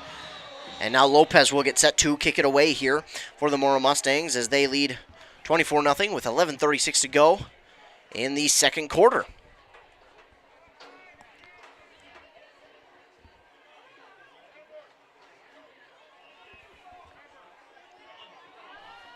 And there's the boot. This one is away. This is a pretty deep kick to Riley Cummings, who will take it in at the 10-yard line. Riley Cummings cuts it to the right side. He's got some blockers out there, and then he's ripped down on that far side near the 30, and we got a couple of players down, one for Mora and one for Pine City. So 2 players down, and they're shaken up. Hopefully they're okay. We'll take a commercial break, and we will come back and keep you updated. It doesn't matter if you're looking for this, these, or parts for this. One of these, or some of this. Is that paint drying? Yep, Hoffman Ace Hardware has what you need. Drills, grills, screws, bolts, chainsaws, and the friendly staff to help you find what you need to finish any project. Hoffman Ace Hardware in Pine City and Moose Lake. Become an Ace Rewards member and save some of this. A&W Restaurant Pine City is still making fresh root beer, that signature item since 1919. It's still made fresh and on-site with real cane sugar and a blend of secret ingredients. It doesn't get any better than this. Their world-renowned A&W root beer is a classic treat, and they can top it off with creamy vanilla soft serve to be known as the famous A&W root beer float. Now that's smooth, tasty, and refreshing. An American iconic A&W root beer float. It never tasted so good. A&W Restaurant Pine City. Come grab your root beer float today. If you've been injured in an auto accident or have sustained other personal injury, you don't have to leave town to get good representation. Spear and Swanson attorneys at law in Pine City are experienced and will work on your case with no fee until they get you money. They also handle divorce and custody cases, criminal defense, including DWI and other legal matters. Spear and Swanson is your local law firm that cares about you. So if you need legal representation or advice, call 320-629-7586. Spear and Swanson, attorneys at law in Pine City. Riley Cummings was on the return to it looks like they're going to spot it just shy of the 30 at the 29-yard line. Haven't seen the number of the injured Dragon yet. He's still down. He did move from his stomach, now sitting up with the trainer and the coaching staff, and now he is to his feet. That is Matt Blake. Matt Blake is able to make it to his feet and walk off under his own power, so hopefully it's just part of the cold and maybe got the wind knocked out of him a little bit, and that's what we'll hope, and we hope both of those players are able to get back into the game. By the way, it was number 53, Josh Bankers of the Mora Mustangs, who went down with the injury on that kickoff as well. He was able to get up under his own power and walk back to the sidelines. In fact, he even jogged back to the sidelines and was trying to stretch something out, so he was able to make it back to the sidelines, thankfully. Again, we wish nothing but the best safety-wise for all players out there. Never want to see anybody get hurt. That's the last thing you want to see. And hopefully Matt Blake is able to get back into this game. But meanwhile, the Dragons will start from their own 29-yard line. They'll line up with 2 receivers on each side of the quarterback in the gun. Logan Kalecki to the right of Bryce Erickson. Erickson takes the snap. He looks to his left. He's going to throw to his left. And Connor Gamal, it's probably a good thing that one wasn't floated a little bit more to Jace Preston, because Connor Gamal seen that from a mile away. And he came up quickly on Jace Preston. He was ready for that one. He read that one like a book. He's been watching film all week. He knew that was coming right from the get-go. And great job there by Connor Gamal to defend that play. And Dragons will get back into the huddle. One of their players get out there a little bit early. Derek Kinn. He's out to his receiver spot a little bit early. He's ready for the play. That's why. So they'll have 2 receivers on the left side, 2 on the right, or the top and bottom of your screen. Erickson takes the snap. He's under pressure. He's going to launch it downfield. He's got a man. It is Riley Cummings who has it knocked away. That nice coverage there. He was double covered, but could have been close to a PI. But I like the no call, because they were both looking back for the ball. Incomplete to Riley Cummings, and that'll make it 3rd down and 10 here for the Pine City Dragons.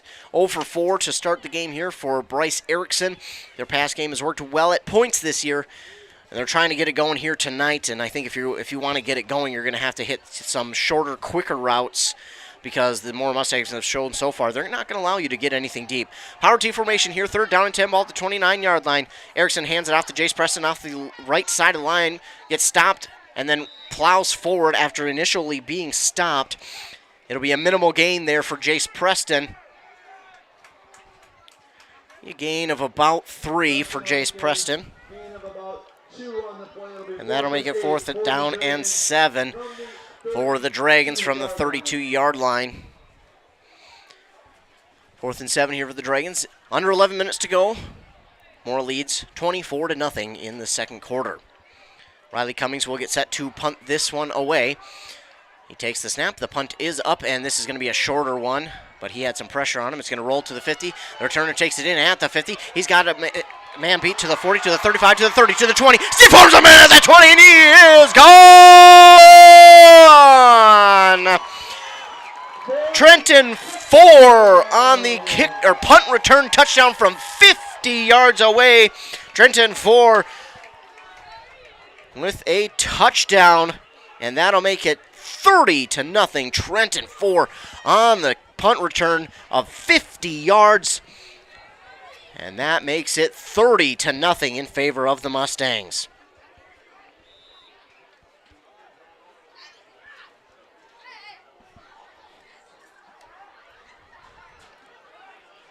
So the Mustangs offense doesn't even need to touch the field as they get a punt return for a touchdown from 50 yards away. They're going to line up to go for the extra point here.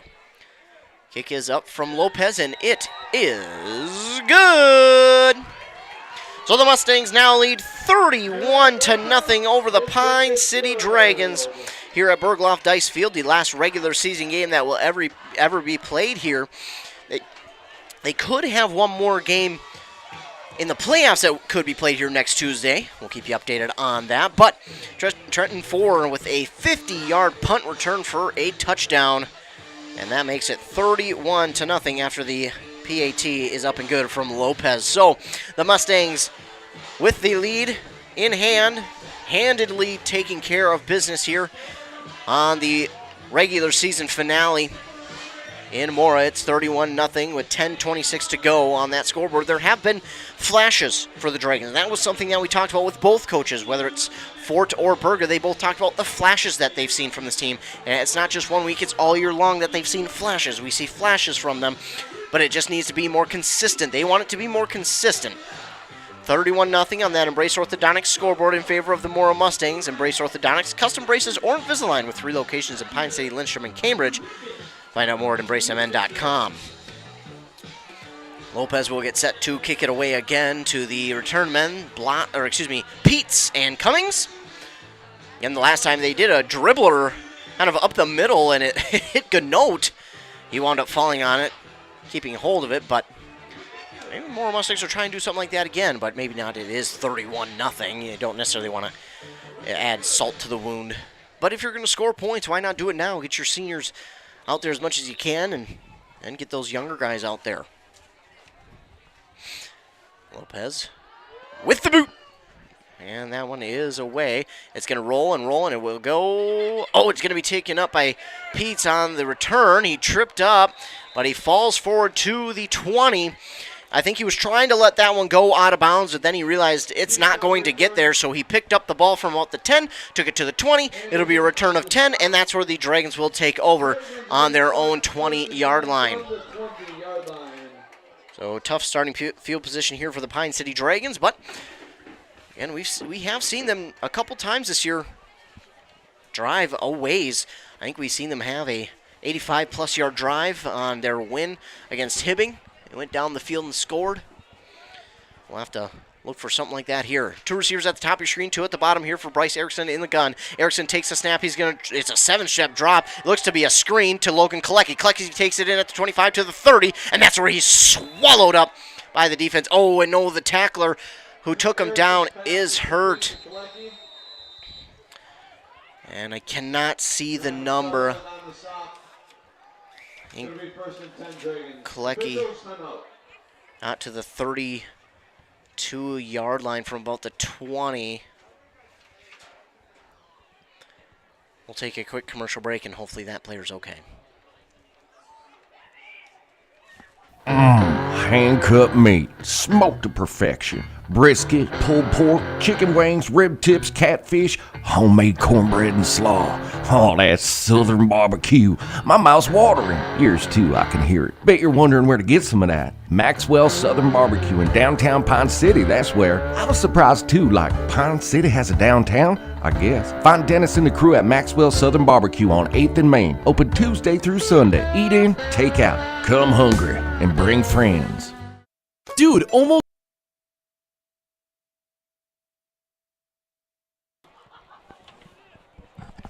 The injured Mora Mustang on that play was number 32, Tucker Haas, excuse me.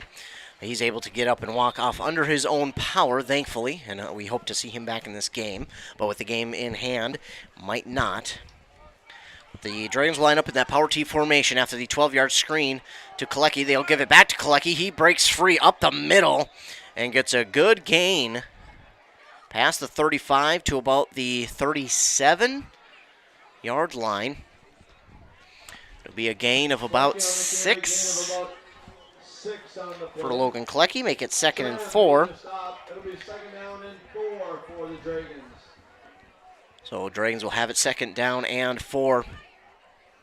The ball spotted at the 38-yard line. They'll come out, 2 running backs behind Erickson. They'll have a man in that motion spot. Instead, they'll give it off to Kalecki. He's bumped in the backfield, but then gets through, breaks a tackle towards the 45 is where he'll be spotted down, on the tackle there by Dylan Adams and Connor Gamal.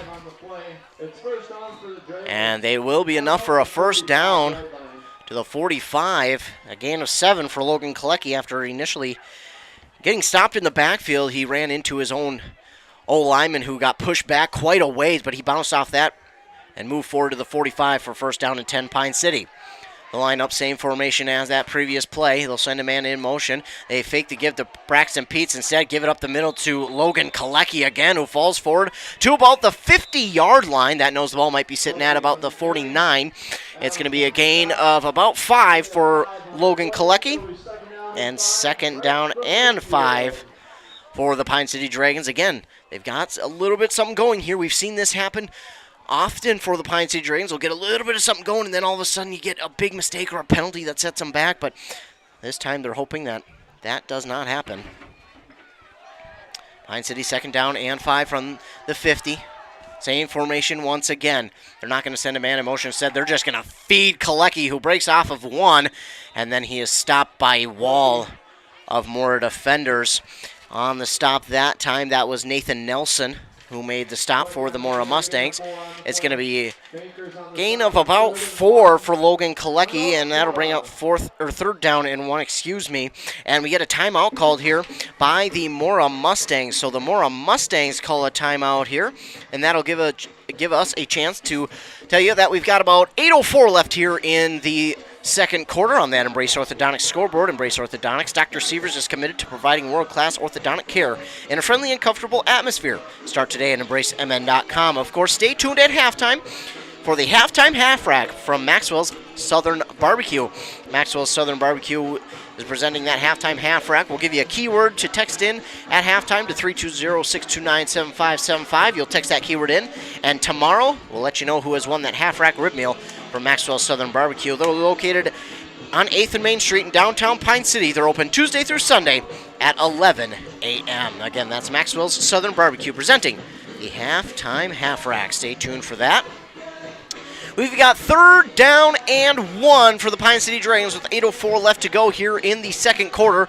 Ball is on the 46-yard line on the Mustang side of the field. We've seen the Dragons in Mustang territory here tonight, but when they were, a penalty set them back, and they weren't able to do much after that. So the Dragons 3rd down and 1. Let's see if they feed Kalecki again. They've been feeding him all drive long, and they will. They'll give it up to Kalecki. He stutters just for a moment. He gets to the 45, but they think the nose of the ball is going to be past it. They'll put him on the 44-yard line. It's a gain of 2 for Logan Kalecki. And Kalecki's, I know he seems like an old school running back because when he carries the ball, I mean, he wears gloves sometimes he doesn't. He doesn't wear sleeves. He didn't wear sleeves last week or the previous week. He's not wearing them this week. He just reminds me of one of those older school runners. Kind of like Connor Gamal as well. Connor Gamal, no sleeves, no gloves. Like that old school style. This time they give to Jace Preston, and he's wrapped up quickly. A gain of only a couple on that carry from Jace Preston with 7.5 to go here. It'll be a gain of about 2. 2nd down and 8 on the stop from Peterson. 2nd down and 8 for the Dragons.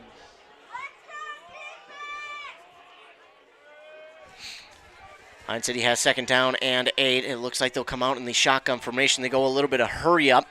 2 receivers at the bottom of your screen, 2 at the top. Kin, along with Preston at the bottom. Can't see who's at the top of the. I do know one of them's coming, so it looks like Pete's might be the other receiver. They'll send a man in motion from left to right. That's Jace Preston, and then we get a false start penalty on the Dragons. That'll be their 3rd penalty here of the first half. 2nd and 13 now from the 47, as you can hear over the PA.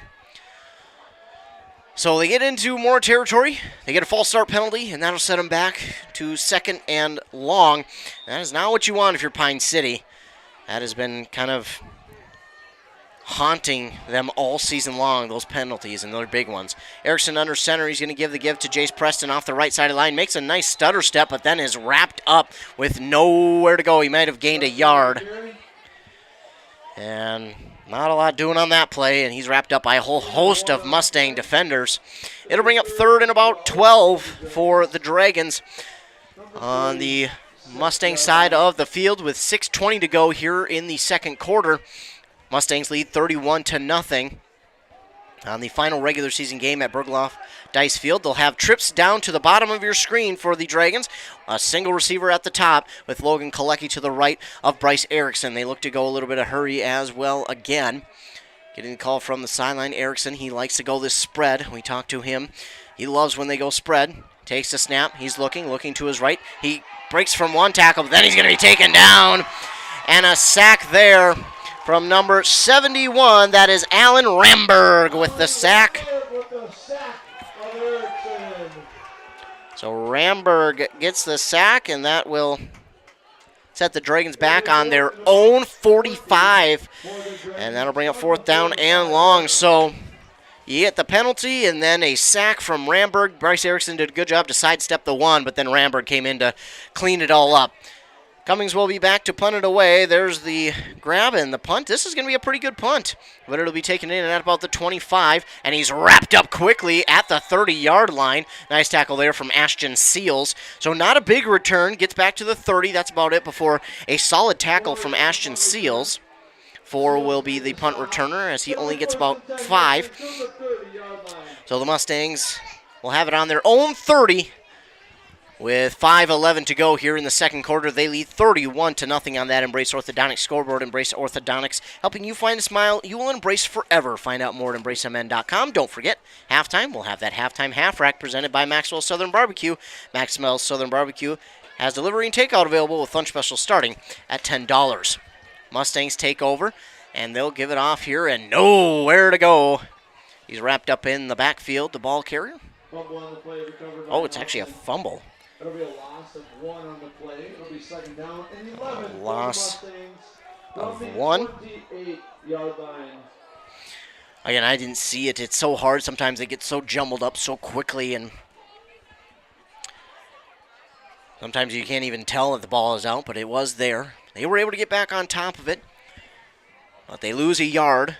2nd and 11 with 4:40 to go here in the 2nd quarter. Again, Mustangs lead 31-0 over the Pine City Dragons. Avery Nelson under center, power T formation, takes the snap. He's going to fake the give. He rolls out to his right now. He keeps it. He's trying to make a defender miss, breaks off of Cummings' tackle, and then he's finally taken down at about the 39-yard line. It'll be a gain of 10 there for Avery Nelson. And it'll be 3rd and 1 for the Mora Mustangs on the 10-yard carry from Avery Nelson. Nick Plajek with the stop there. A nice stiff arm from Nelson to Riley Cummings. And then Plajek came in to stop him before he did pick up the 1st down. But 3rd down and 1 for the Mustangs. Power T formation, Avery Nelson under center. Nelson takes the snap. He's just going to plow forward. He's got plenty for the 1st down and then some. Gets near the 45 to about the 43, maybe the 44. Look at it for a 3-yard gain from Avery Nelson. It's a 1st down with 3:45 to go. They'll spot the ball down, and Mustangs are ready right away to go on offense. Nelson under center, power T formation. They're Dragons are struggling to get their personnel on and off the field, and I believe that will lead to them taking their first timeout of the first half. The Dragons will use that first one. They'll have 2 left. Both teams now with 2 timeouts remaining here in this first half. The Pine City Dragons, they have struggled at times, but they have also, again, had some flashes. That seems to be the theme that the coaches have talked about. They've had some flashes here and there, but they just can't consistently keep a drive alive. And that's kind of been the tough part about tonight. They've been doing okay at times. They look like they've got a drive put together. Then all of a sudden a penalty or a loss on a play will set them back, and then it's almost, it's too long for them to come back from it, because a lot of times that last one was a 3rd down where Bryce Erickson was sacked by Ramberg. That led to 4th down, and it's tough. It's tough when that stuff happens. You got to eliminate those mistakes, especially late here, because next week you start playoffs. 3:36 to go here in the second quarter. Mora leads 31-0 over the Pine City Dragons. Mustang Youth football gather at the Rock. Well, again, the Pine City Dragons trying to make a stop here. Avery Nelson is going to toss it out to the right side here. That's Brock Folkema. Folkema on the right side. Makes a move at the 35, trying to stay in bounds, and he gets dragged down by his jersey inside the 25 to about the 23-yard line.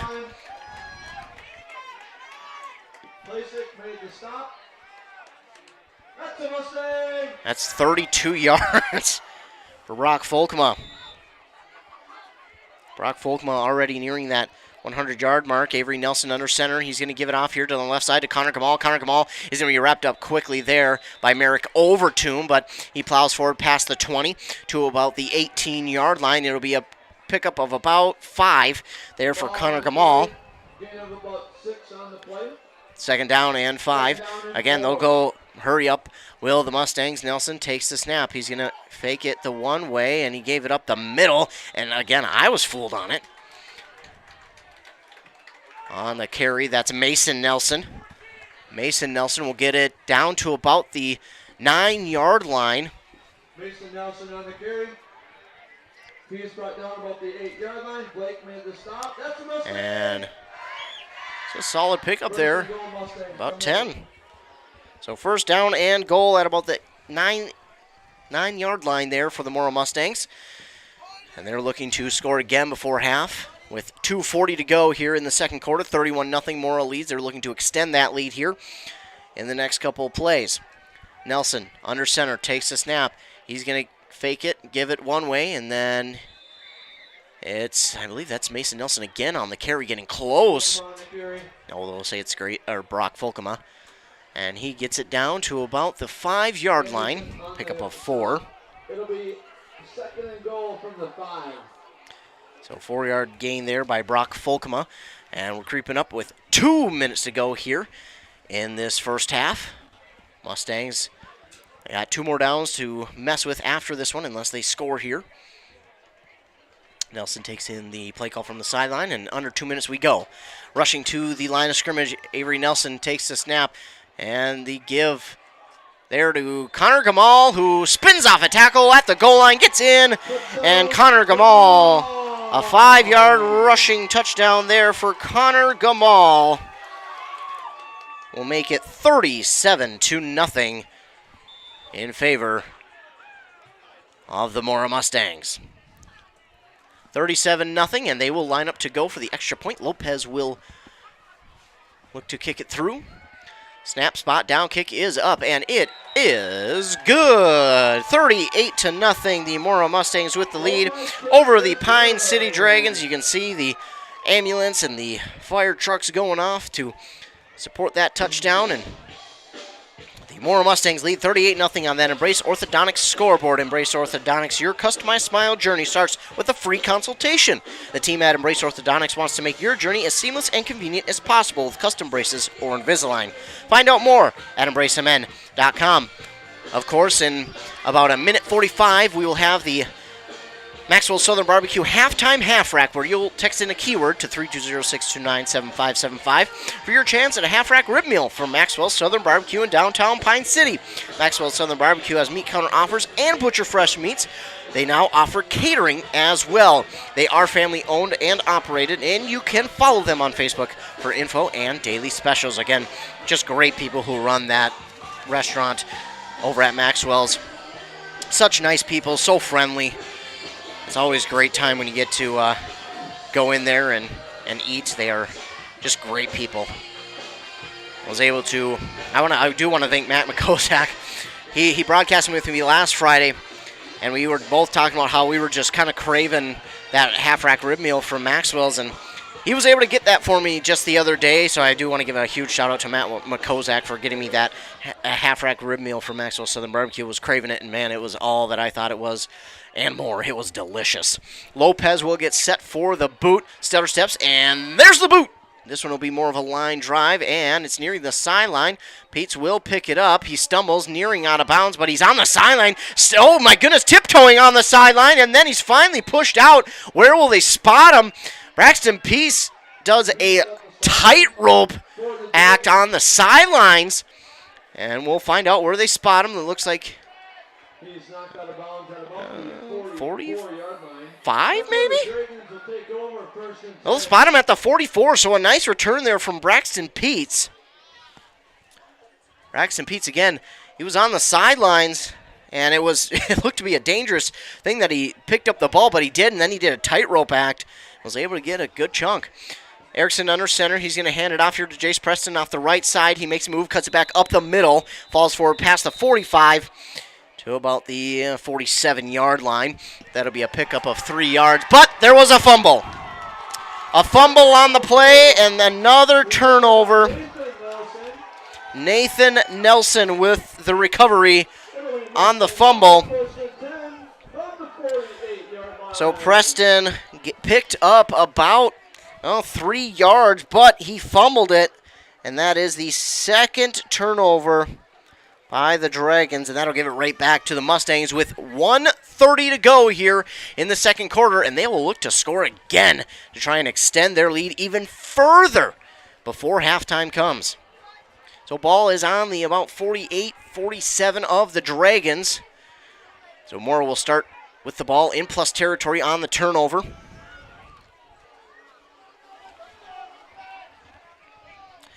Mustangs, they'll give it off here. That's Mason Nelson off the right side, plowing through a couple of defenders, and then he falls forward to about the the 34. Excuse me, that is not. That is, I believe that's Nathan Nelson on the carry. Nathan Nelson with the carry, again to the 24.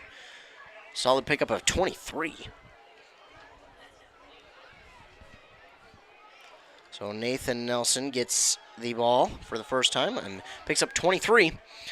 Avery Nelson will hand it off up the middle. Nowhere to go this time for the ball carrier. That is Mason Nelson with the carry. He's going to lose a good chunk to about the 41. He'll lose 5 there. Will Mason Nelson lose? So second down and 15, but a timeout called here by the Mora Mustangs. And that timeout comes with 55 seconds to go in this second quarter. Again, we've seen a couple of plays here where the Dragons have got some nice push up front and been able to get their hands on the running backs in the backfield, but just can't wrap them up enough to make the stop.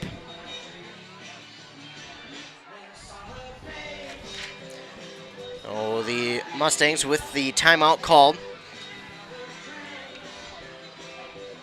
And these two teams will go to their respective sidelines quickly and get the call and see what they want to try and do to stop the other one or try and score if you're the Mustangs.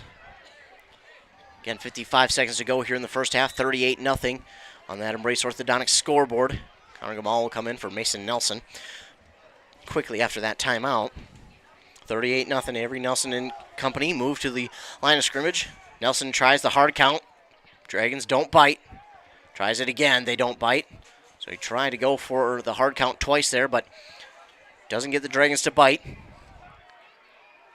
And this time he'll hand it off the right side of the line to Nathan Nelson. Nathan Nelson has a move, makes a man miss at the 30 to the 25 to the 20, and that's where he's taken down by Bryce Erickson, but he falls on top of Erickson and falls forward past the 15 to about the 13.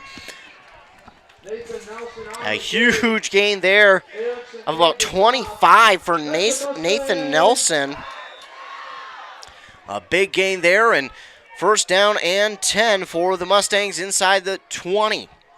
Avery Nelson under center, takes the snap. He's going to give it again out to Nathan Nelson off the right side of the line. He's wrapped up by Kalecki near the 10. And that'll bring up second down, 33 seconds to go. He might have gotten 2. Gain of about 2 on the play. And a timeout called, I believe, by the Mustangs. And the Mustangs use their third and final timeout here in this first half.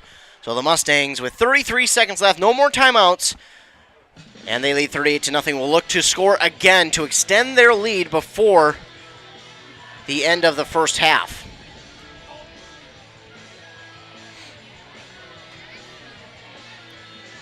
Again, Embrace Orthodontics scoreboard shows the Mora Mustangs leading 38-0.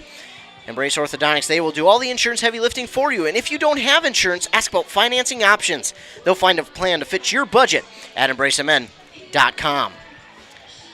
Of course, stay tuned in about 33 seconds. So, of course, real time, it'll be more or less like 5 minutes. But, well, maybe less than 5 minutes, maybe about 3 or 4. But we'll have the Maxwell Southern Barbecue halftime half rack, presented by Maxwell Southern Barbecue. Maxwell Southern Barbecue, located in downtown Pine City on 8th and Main Street, open Tuesday through Sunday at 11 a.m.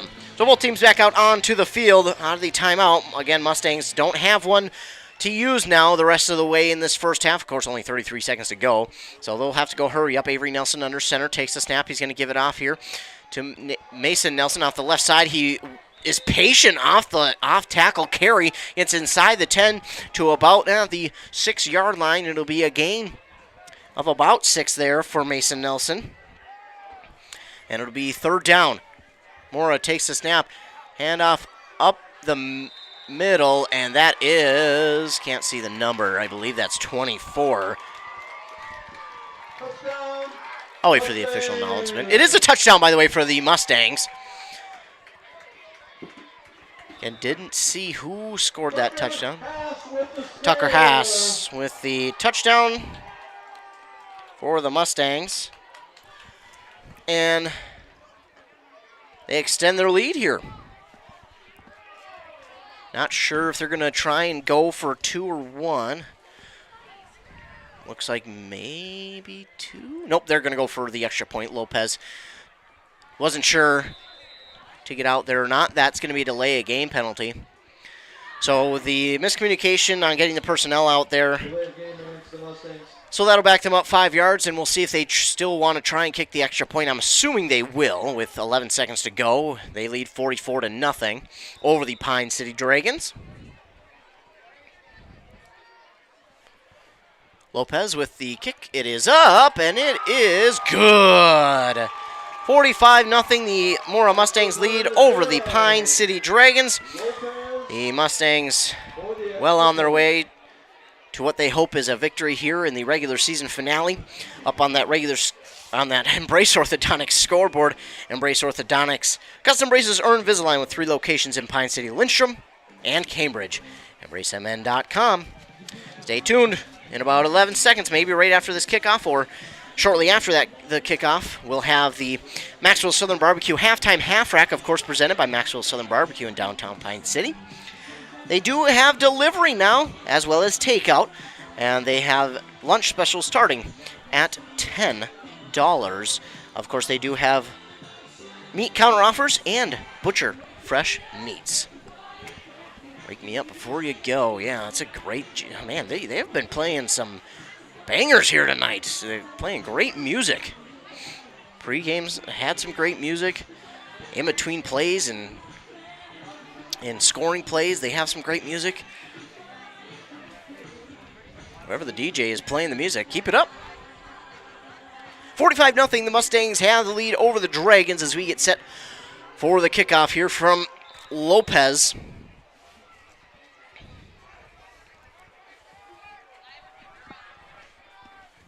Lopez with the boot. This will be more of a pop-up one, and Kalecki will take it in just past the 30-yard line, behind the 30-yard line, I should say, and he'll be wrapped up at the 30-yard line by a couple of Mora Mustangs, but there making the initial hit was Will Anderson.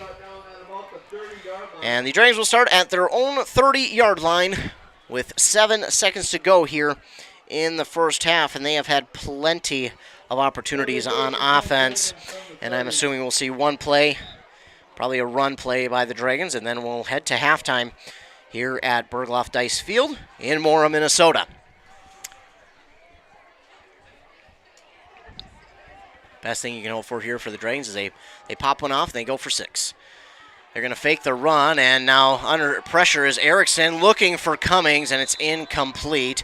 And that will give them about 2 seconds left at another chance to try and get a chunk play downfield. That's what they were trying for right there. They had 2 timeouts, but now probably won't matter much. With 2 seconds, they're going to get this last play, and then we'll head to halftime. So they wanted to get a chunk there, try and get the chunk play, quickly get down, call timeout, and then probably a Hail Mary or a hook and ladder or something like that to get into the end zone. And Erickson will just take a knee, and that will be it. So the Mora Mustangs have the lead 45-0 over the Pine City Dragons at halftime at Berghoff Dice Field here in Mora, Minnesota. The Pine City Dragons trail 45-0 here at historic Berghoff Dice Field. Again, this is the last regular season game that will be played here in this beautiful stadium at Berghoff Dice Field. 45-0, Mora with the lead. On that Embrace Orthodontics scoreboard, Embrace Orthodontics. Dr. Severs is committed to providing world-class orthodontic care in a friendly and comfortable atmosphere. Start today at EmbraceMN.com. So, it is time for the Maxwell Southern Barbecue Halftime Half Rack. Maxwell Southern Barbecue, located in downtown Pine City. They, now offer catering. They are family-owned and operated, and you can follow them on Facebook for info and daily specials. So, your keyword tonight to text in to 320-629-7575. Your keyword is going to be rivalry. Yes, rivalry to 320-629-7575. So text rivalry, RIVALRY, to 320-629-7575 for your chance to win a half-rack rib mill from Maxwell's Southern Barbecue. It's the Halftime Half Rack presented by Maxwell Southern Barbecue here on KBEK and WCMP. You know how sometimes in small towns people run their mouth with rumors? I hate that. Ashley, that's my cousin. She always talking trash. Anyway, I heard a rumor that Maxwell Southern Barbecue in Pine City is now doing delivery. And I was like, hush, you mean to tell me I can get that mouth-watering Southern barbecue like chicken, brisket, pulled pork, homemade cornbread and slaw at home? I'm calling now. Maxwell Southern Barbecue. Come hungry and bring friends. Unless you want to stay on your porch. My career journey started at Northwood Technical College. I'm a business management graduate, and I'm proud of my education here. I transferred to a four-year college where I earned a bachelor's in management, then went on to law school. I'm now an attorney and chief operating officer of a sovereign nation wealth fund. I work remotely across the country providing business resources for 2 tribes. I chose to start my education at Northwood Tech because I could earn credits towards my bachelor's. All associate degrees have a 4-year path. Choose your path and experience success. Your 401k is likely one of your most important assets, but it's only part of a comprehensive retirement strategy. Edward Jones can help you understand how your retirement assets fit into your entire retirement picture, so you can work toward meeting your unique retirement goals. Contact Sidney Nelson, your Pine City Edward Jones financial advisor. Find him at 950 Main Street South, right next to Dairy Queen. Sidney Nelson and Edward Jones, making sense of investing. Member SIPC. You are a do-it-yourselfer. There is not a project you can't do. but you need a little help. That's why Hoffman Ace Hardware is here. They have all the tools and products you need for your project. Electrical, plumbing, landscaping, they have it all. With 2 locations, one in Pine City and Moose Lake, they can serve you no matter where you live. Their friendly staff will help you find exactly what you need so you can be in and out in no time. For your next project, visit the experts at Hoffman Ace Hardware today. End of the season means savings at Minnesota Equipment. Save big on remaining zero turns in stock.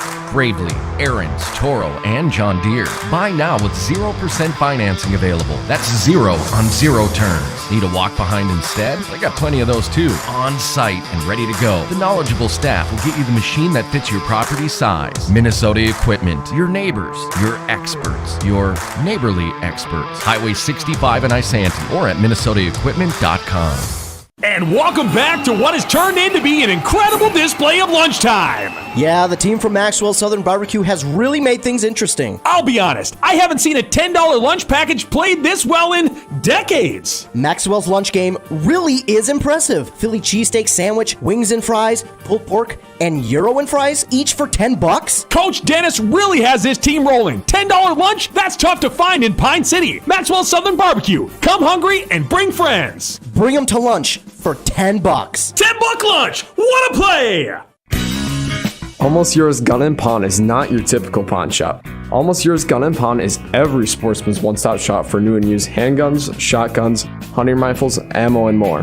Prepare this hunting season with targets and a large selection of hunting supplies. Stop in to try out 2 30-yard indoor archery ranges and a virtual archery range featuring the Dart video system. Winter League starting soon, so sign your team up today. With the area's best archery and pro shop in Mora, Almost Yours Gun & Pawn Shop is not your typical pawn shop. Hi, this is Aaron from Aaron's Total Car Care. We are a full-service auto repair shop in Mora with a different approach to your vehicle's care. You can trust our expertise from the little stuff to the big stuff without being pressured to do more than what is needed. At Aaron's Total Car Care, we take care of you like family because we are a family right here in this community with you. When you hear that hard-to-explain noise coming from your car or truck, call 320-679-6910 or find us online at aaronstotalcarcare.com. Fixing vehicles is what we know, but keeping you safe is what we care about. Are you tired of long commutes to the Twin Cities to work in the HVAC field? Dale's Heating and Appliance in Pine City is now hiring full-time installation and service technicians to join their growing team. Dale's Heating and Appliance is an established Lennox Premier dealer looking to expand their business. Benefits include competitive wages, sign-on bonus, health insurance, paid vacation, paid holidays, 401k, and more. Submit your resume to daleshvac@yahoo.com or visit Dale's Heating and Appliance in downtown Pine City today. Dumpster rental for your cleaning projects is easy with quality disposal. If you're a homeowner clearing out your garage or a business owner with a cleaning project, a rented dumpster can be the perfect solution. Everything can be tossed into one container out of sight and can be rented for up to 2 weeks. Just give Quality Disposal a call and get a quote and set up a time to get your dumpster. Get rid of your junk by calling Quality Disposal at 320-272-4692 or visit online at qualitydisposalsystems.com. It's almost time to start pushing snow. Sorry, just the messenger. Thankfully, Minnesota Equipment in Isanti has affordable machines to do the heavy lifting. Any size property. Toro and Aaron's walk behind snow blowers. Oh, you got land, huh? How about John Deere lawn and garden tractors? Or a compact utility tractor? Minnesota Equipment has them in stock. Snow removal doesn't have to be backbreaking. Not if you get into Minnesota Equipment. Highway 65 in Isanti. Or visit minnesotaequipment.com. Great homes start with a sound foundation. That foundation starts with a mortgage from Northwoods Bank. Northwoods Bank is a community bank that knows the neighborhood. We have personalized home lending solutions, and with our rapid mortgage, apply online at northwoodsbank.com 24/7. Be approved in 20 minutes and be in your dream home sooner. Think local when it comes to your banking solutions. Northwoods Bank, we make it happen for you. Northwoods Bank is an equal housing lender and FDIC insured.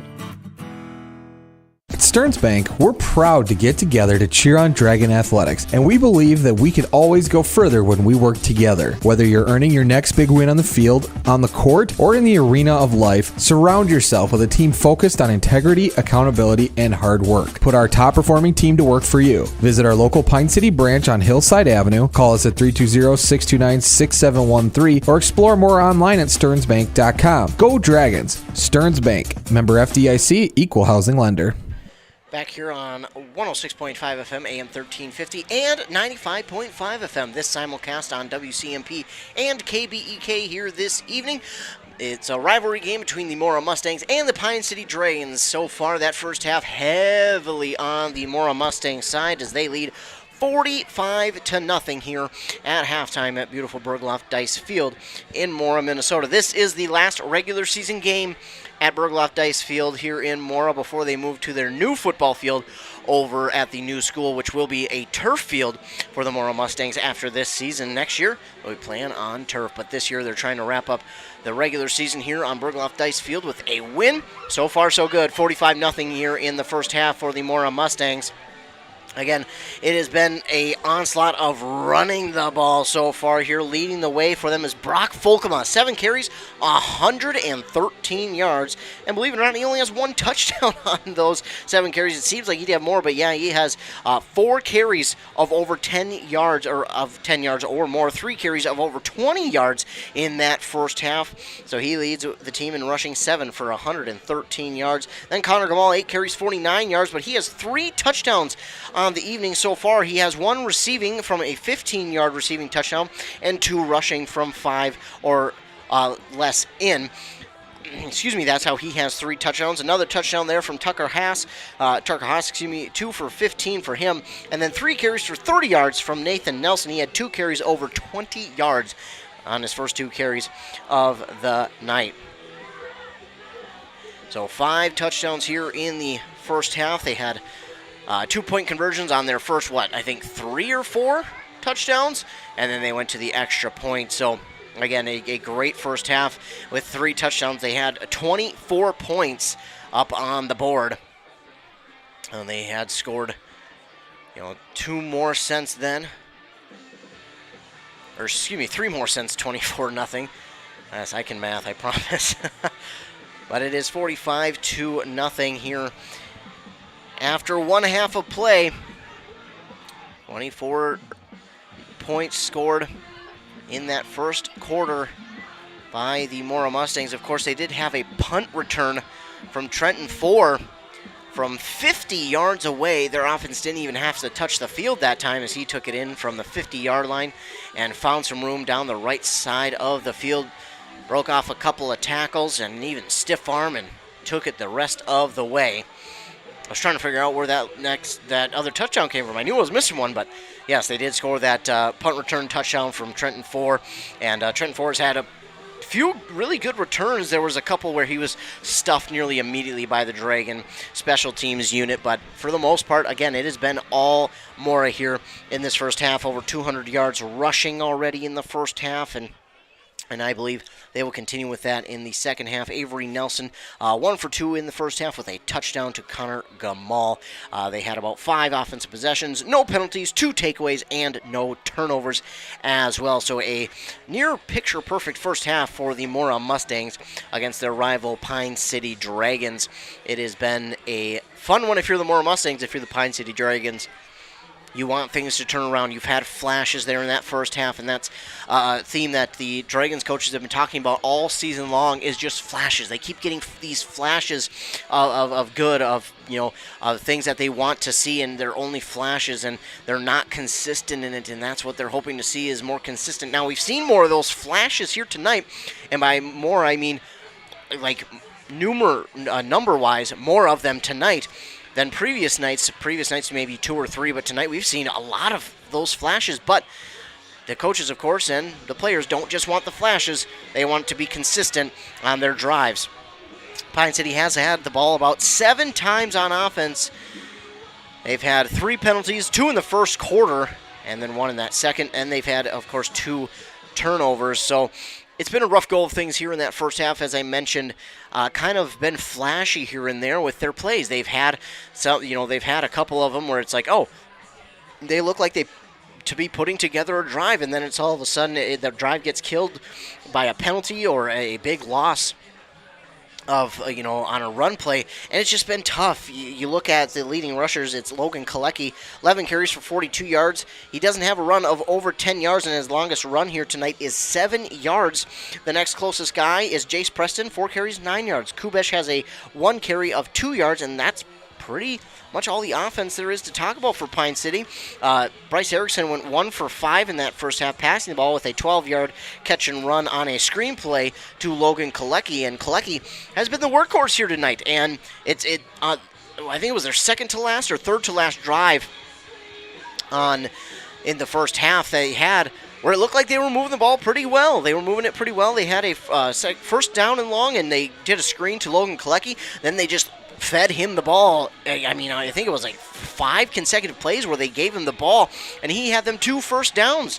And then they didn't give it to him. They suffered a loss, and then they also suffered a sack. Just a tough go of things in that first half there for Pine City, and they're going to be looking to turn things around quickly here in the second half. They of course, want to be more competitive here in this playoff, in this rivalry game, which could be a playoff game. As we look at the playoff bracket and schedule, they don't have it out yet on the Minnesota State High School League, but when they do, you bet we will get that information out to you on our websites, WCMPradio.com and KBEK.com.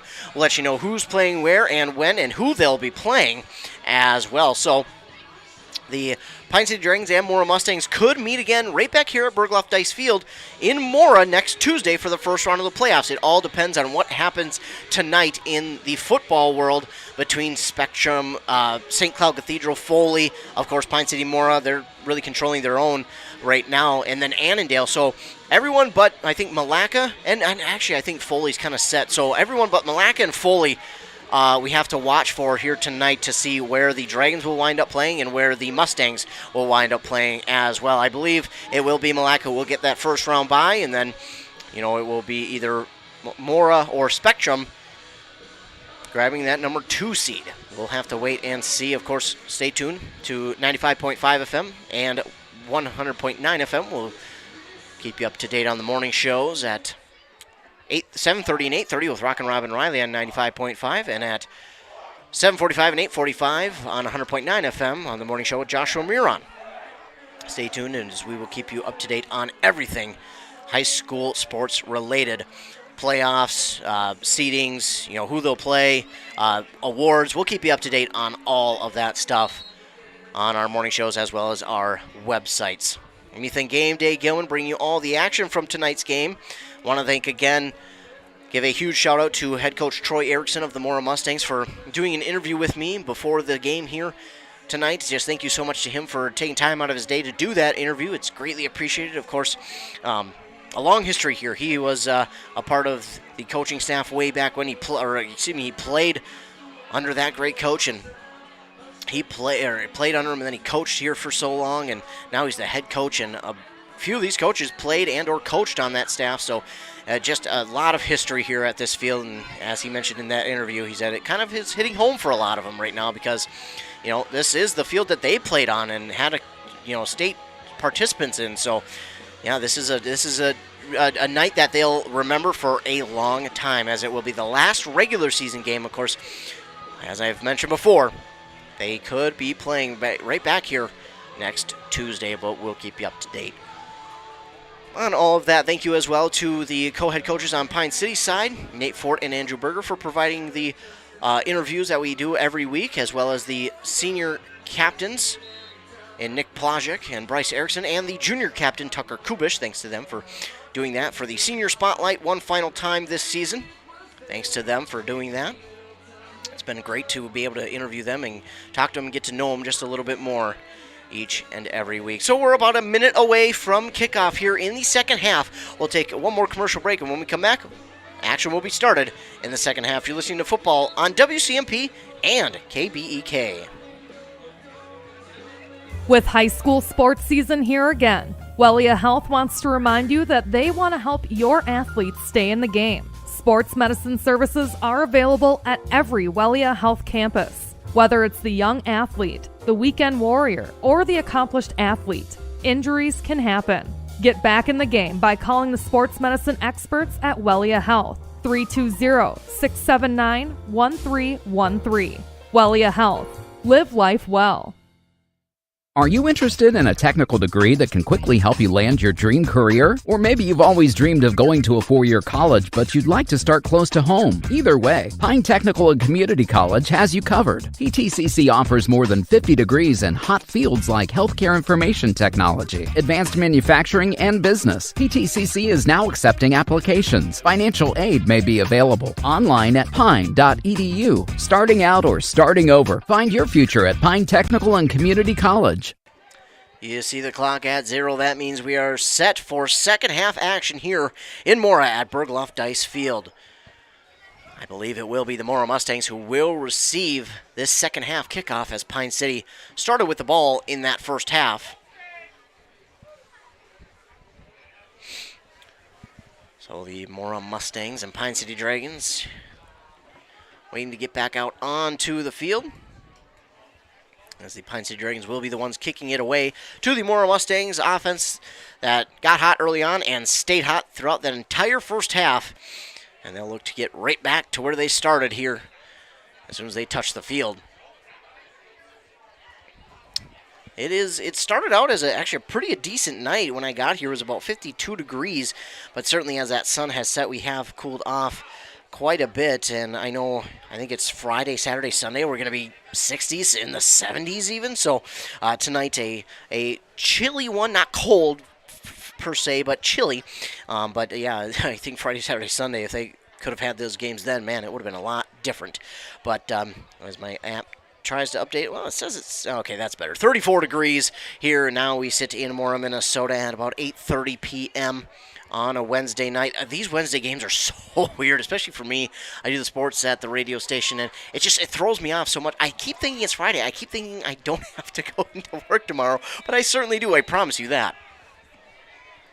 So the Dragons will get set to boot it away. There it is, and it'll be taken in down there at about the 15-yard line by the Mora Mustangs, cutting it up now to the left, but he's swallowed up and taken down at about the 31, 32-yard line. Didn't quite see the number of who got that return. That's Folkema, or is that Mason Nelson? He's brought down at about the 32-yard line. We'll stick with what the PA announcer said. Folkema on the return to the 32. And it's first down and 10 for the Mora Mustangs. Looks like we will have, oh, maybe not. We will. Yes, no, maybe so. Yeah, we'll have running time here to begin this second half. So that must have been discussed upon by both coaching staffs, that they wanted to have running time as the clock continues to run. 11:15 to go here in the third quarter. Mora Mustangs will take over on their own, actually the ball spot at their own 31. So Avery Nelson under center takes the snap. He gives it off here to Connor Kamal off the left side of the line, makes one defender miss, bounce up the field past the 35 to about the 41, 42-yard line for Connor Kamal. On the carry, it'll be a pickup of 5. It'll be second down and 5 for the Mustangs from the 37-yard line. Again, he had 8 carries for 44 yards in that first half. Or 49 yards, excuse me. And that'll get him over that 50-yard mark. He'll check out for maybe a play or two as that clock continues to run. 10:30 to go here in the third quarter. Mustangs lead 45-0 on that Embrace Orthodontics scoreboard. Avery Nelson and company will break the huddle and they'll get to the line. Nelson takes the snap. He's going to give it off the right side of the line. I believe that's Nathan Nelson. And he gets wrapped up, and ball came out, but he was definitely down already.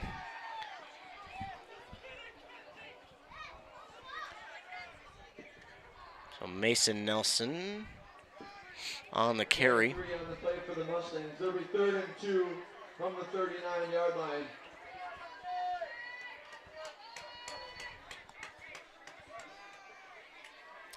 Third down and 2 after that 3-yard gain from Mason Nelson.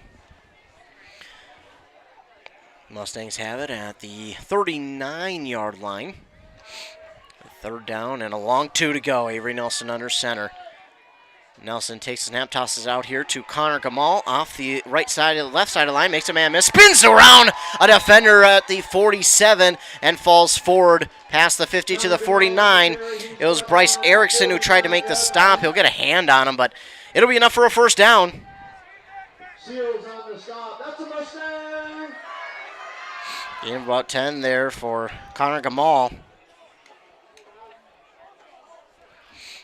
Maybe closer to 12 on that carry for Connor Gamal, and it's first down and 10 as we are under 9 minutes with that running clock here. Ball at the 49-yard line for the Mora Mustangs. Avery Nelson gets the play call from the sidelines and then heads back into the huddle. Steam will break the huddle and get to the line. Nelson under center takes a snap. He's going to give it off the left side of the line. A jump cut there by that Mora running back, but then he's quickly swallowed up by Ashton Seals and Merrick Overtomb. On the carry that time was Alex Nosbush. Alex Nosbush with the carry for the Mustangs. It's a pickup of about 3.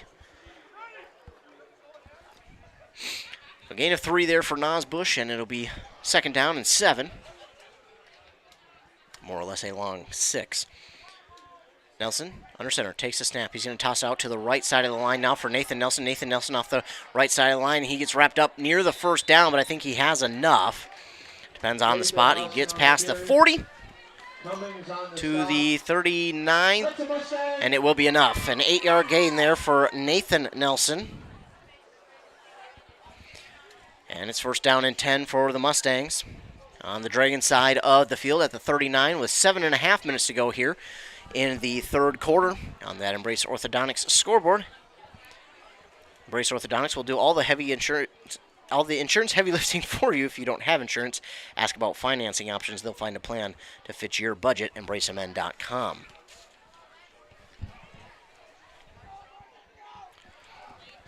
Nelson, he'll take the snap. He'll give it off the left side of the line again.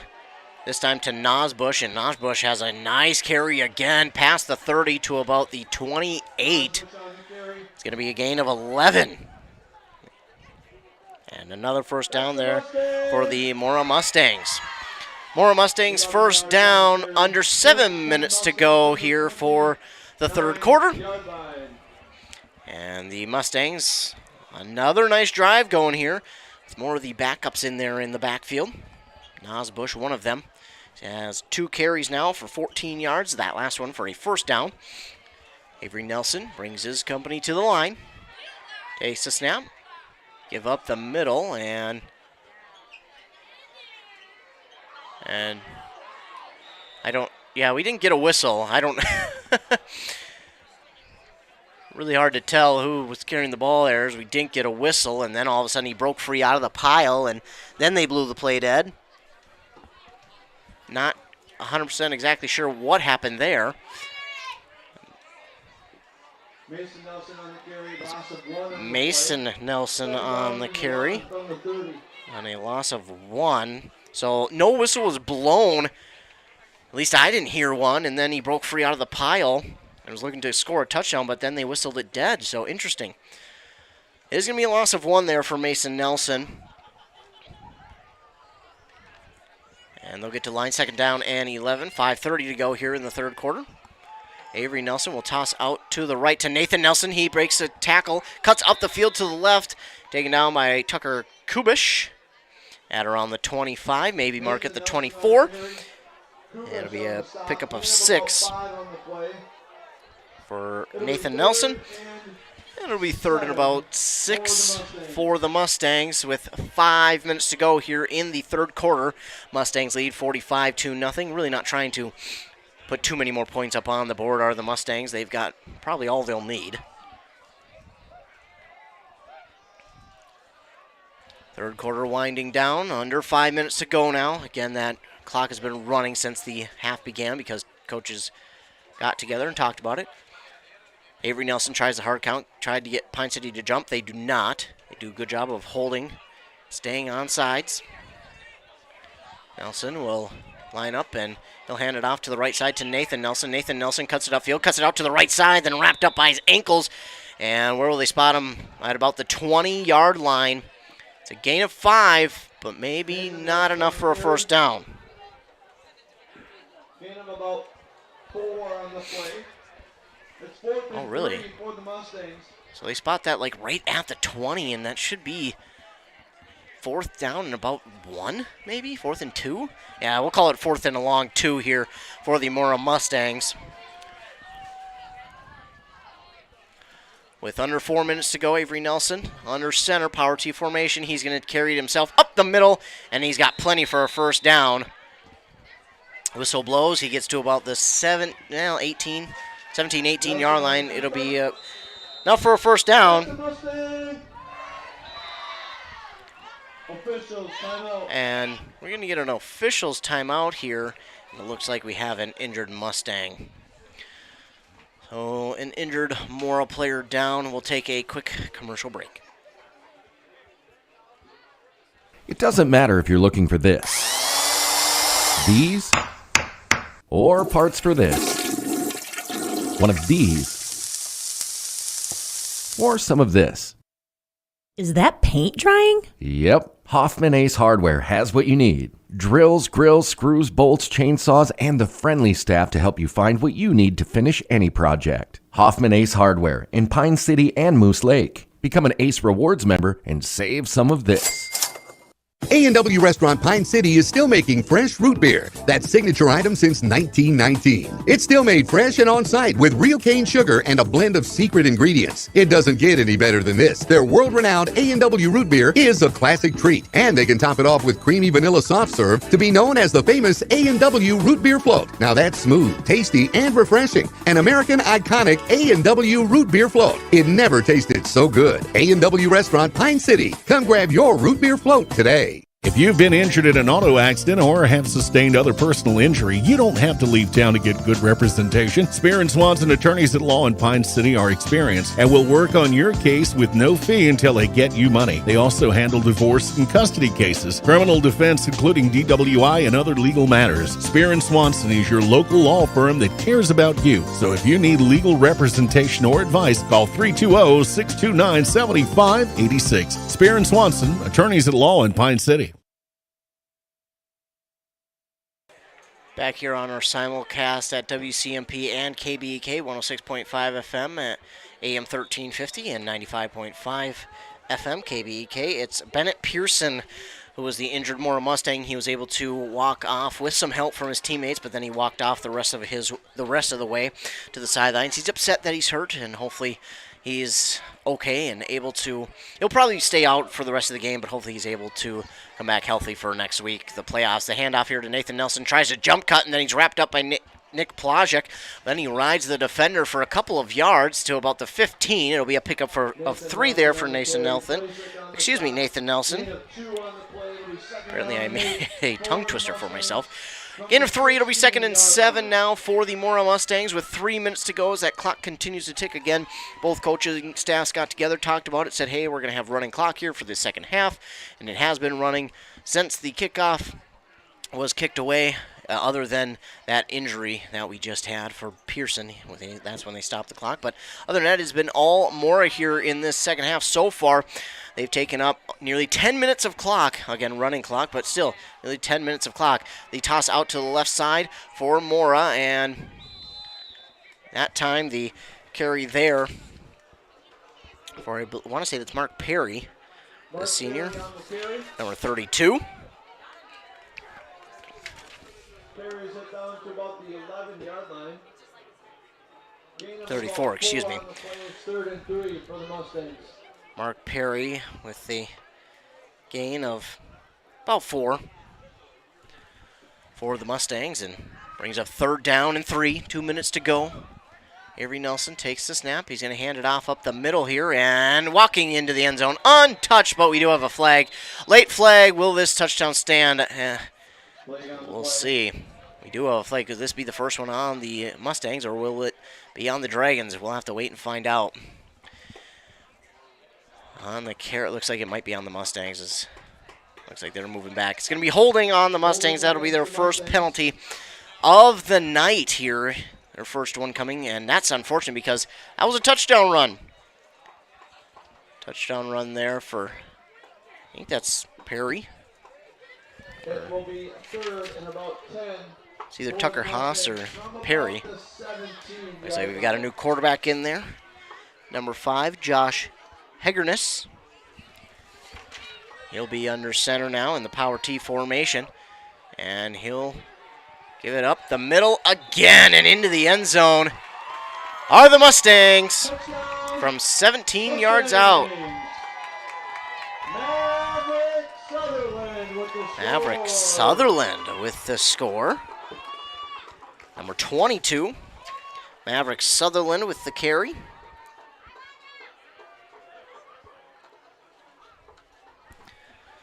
From 17 yards out. Gets the touchdown. So he was the one who was carrying the ball that last play before it was called back, and he'll get it right here again. So Maverick Sutherland takes it in from 17 yards out to make it 51-0 for the Mora Mustangs with 1:27 to go on the clock. And the handoff to the left side here for 2. Tucker Kubish makes the stop, and they do not get there. So the 2-point conversion is no good. Tucker Kubish made the stop. It's 51-0 in favor of the Mora Mustangs on that Embrace Orthodontics scoreboard. Embrace Orthodontics custom braces are in Invisalign with 3 locations in Pine City, Lindstrom, and Cambridge. EmbraceMN.com. We'll take a 30-second commercial break. Hand-cut meat, smoked to perfection. Brisket, pulled pork, chicken wings, rib tips, catfish, homemade cornbread and slaw.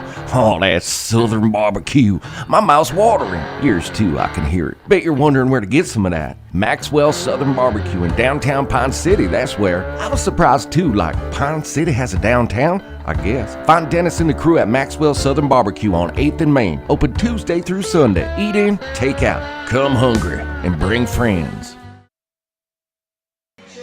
Back here on the simulcast, 106.5 FM AM 1350 and nice 95.5 FM KBEK.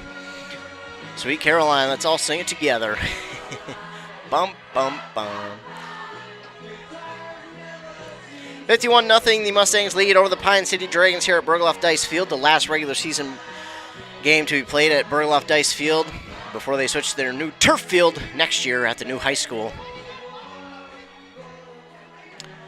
Lopez will get set to kick this one away for the Mora Mustangs. As again, after the kickoff, we'll see the clock start to run again. 1:27 up on the clock. Lopez stutter steps, and there's the boot. That one's going to get down and roll to the 25, and it will roll out of bounds. So that one rolls out of bounds at about the 25-yard line, and the Dragons will get it at the 30. Or at the 35, excuse me. So the Dragons will have it. They won't have to return it, but they'll get decent starting field position at the 35-yard line.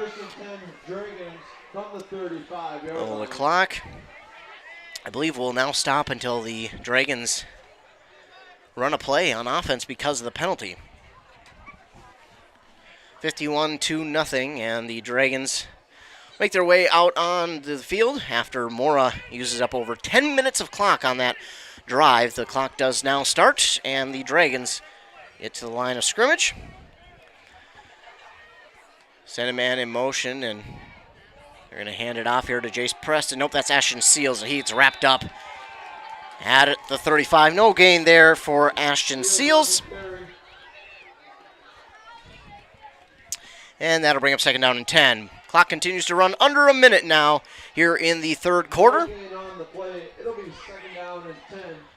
Erickson will bring in the play call from the sideline.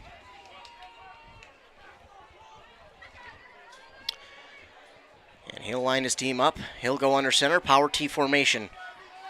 Erickson send the man in motion from left to right. Takes the ball, hands it off to Kalecki. Kalecki bounces off of one defender, then he's swung down at about the 37, 38-yard line. It'll be a gain of 3 for Kalecki. And that'll make it 3rd and 7. It'll be 3rd and about 7. 3rd and 7 for the Dragons. That might be the last play here of the third quarter as we're reaching 10 seconds.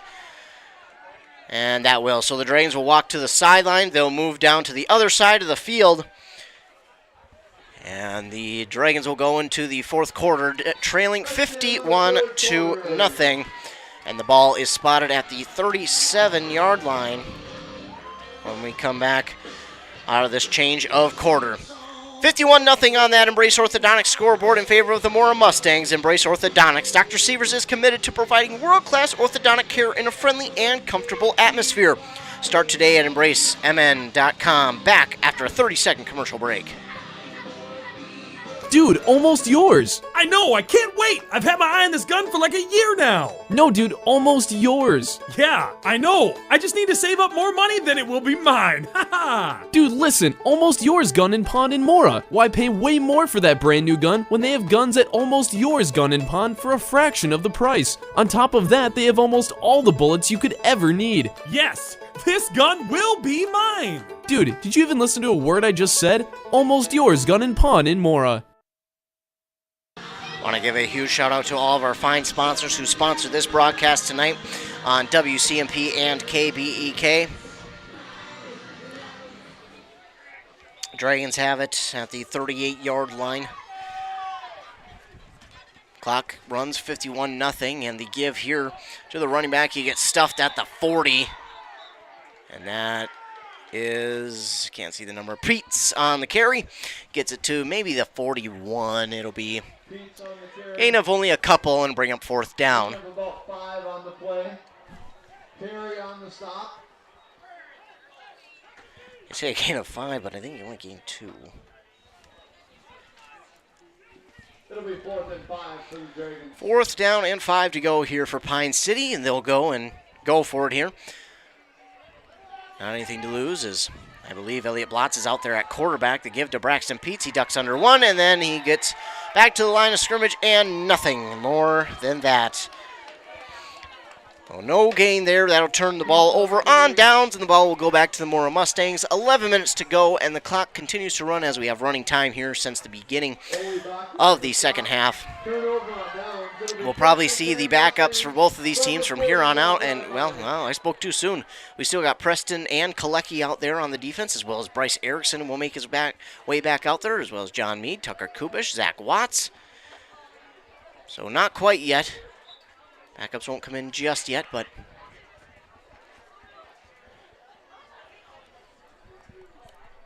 backups in here for Mora on their offense with 10:30 to go.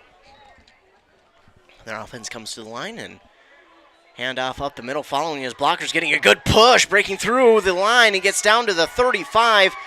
That carry there from Mason Nelson. A solid pickup. About 6. Gain of about 7 on the play. It'll be second down and 3 from the 35-yard line. So a decent gain of 6 there, and the new quarterback for the Mora Mustangs is number 5, John Hegerness. They'll line up in that power T formation. Toss out to the left side of the line to number 22. He's got the edge, trying to cut it upfield, and then he's wrapped up and taken down on the far side of the field by John Mead. And that carry there by Maverick. Excuse me. So apparently I sucked in air wrong. Maverick Sutherland. Pickup of about maybe 2 or 3 on that one. And it's third down and a long one to go. Creeping up on 9 minutes left in the fourth quarter. Third down, long one. Hegerness under center, hands it off up the middle. And the running back gets to the 30, and that should be enough for the first down. And on the carry that time Sutherland on the carry. was Sutherland.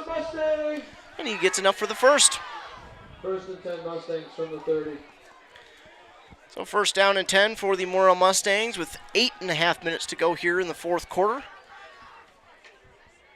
And that Embrace Orthodontics scoreboard.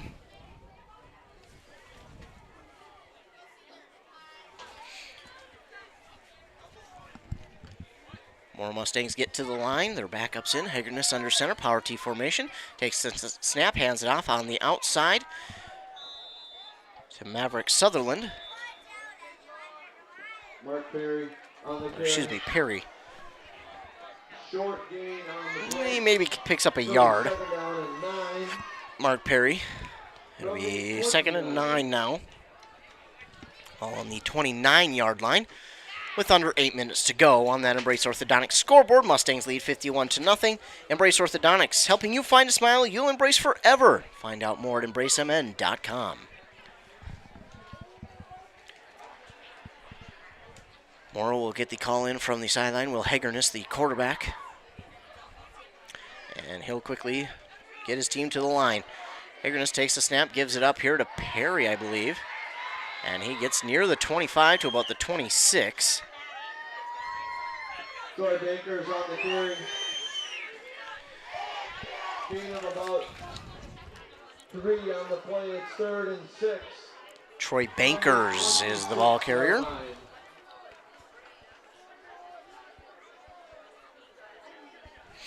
Bankers picks up about 4 on that carry. Makes it 3rd down and a long 5 to go. Hegerness hands it off up the middle to Bankers, and he gets past the 25 to about the 24 for a pickup of 2, and that'll bring up 4th down. 2-yard gain, and it'll bring up 4th down and about 4. 6:40 to go for these Mora Mustangs. Backup's getting some valuable playing time out here as they've been in since the 3rd quarter. Of course, running clock, but still getting some valuable time, especially with this last regular season game at Bergloff Dice Field. Hegerness under center. He's going to hand it off here and getting up the field near the 20 on the tackle there from Nick Plajek. And that was Rademacher with the carry. He did not get enough for the first, so it will be Pine City's ball. Nick Plajek makes the stop.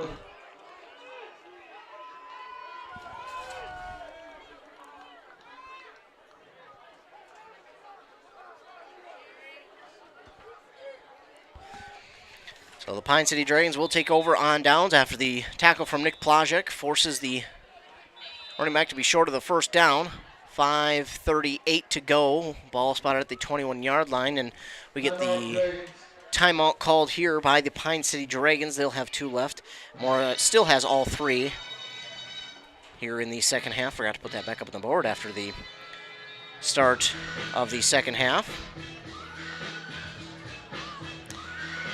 4th quarter, the Mora Mustangs lead over the Pine City Dragons 51-0 on that Embrace Orthodontics scoreboard. Embrace Orthodontics.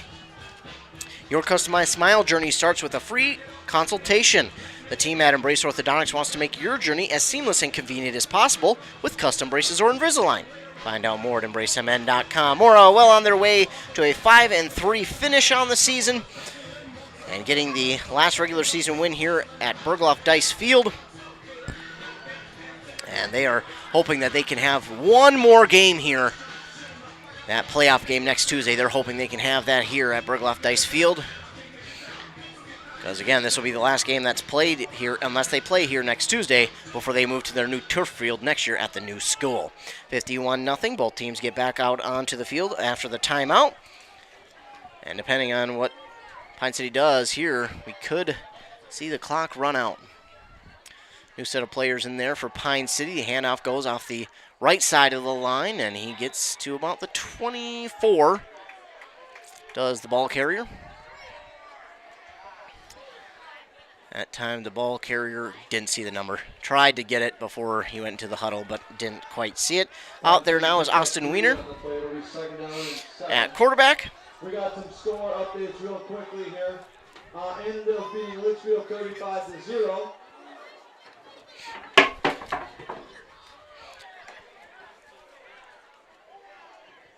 I believe that might have been over to him, and ball carrier will get it again off the left side of the line, making a man miss, cuts it up to the 40 into a whole wall of defenders. That is Ashton Seals, who gets it to about the 32.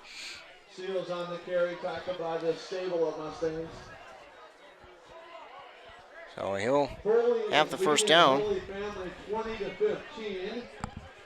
Malacca is leading Little Falls 22-14.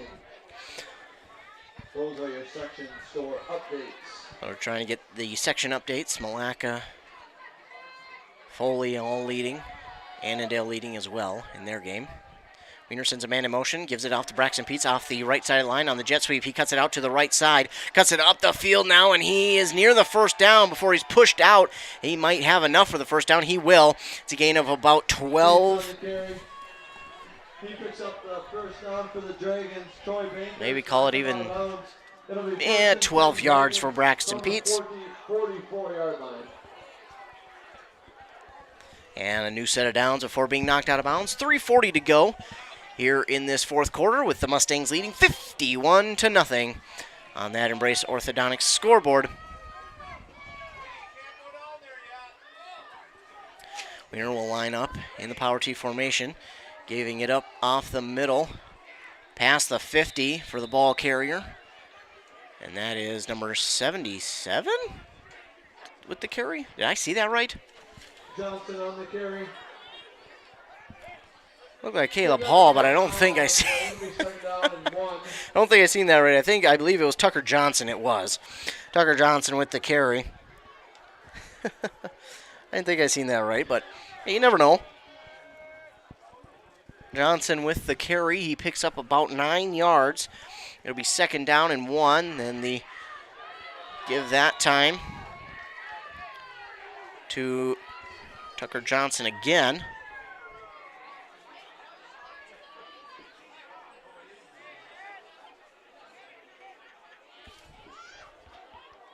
Or no, that time it was Ganote.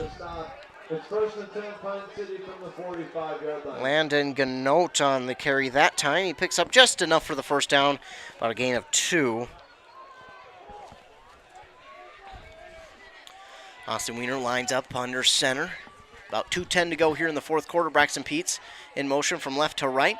They give off this time to Tucker Johnson, and he plows forward and gets it past the 45 to about the 43. So a pickup of 2 there for Tucker Johnson. 2nd down and 8 with under 2 minutes to go, and the Mora Mustangs can almost taste it. 1:45. Dragons getting the play call in. Only a couple more plays, and that will be the end of the game here tonight. Austin Wiener under center. Sends a man in motion left to right. That's Peets, and oh my goodness, I think we had an offsides there. They did not call it. Yeah, that defender definitely got in there a little bit early.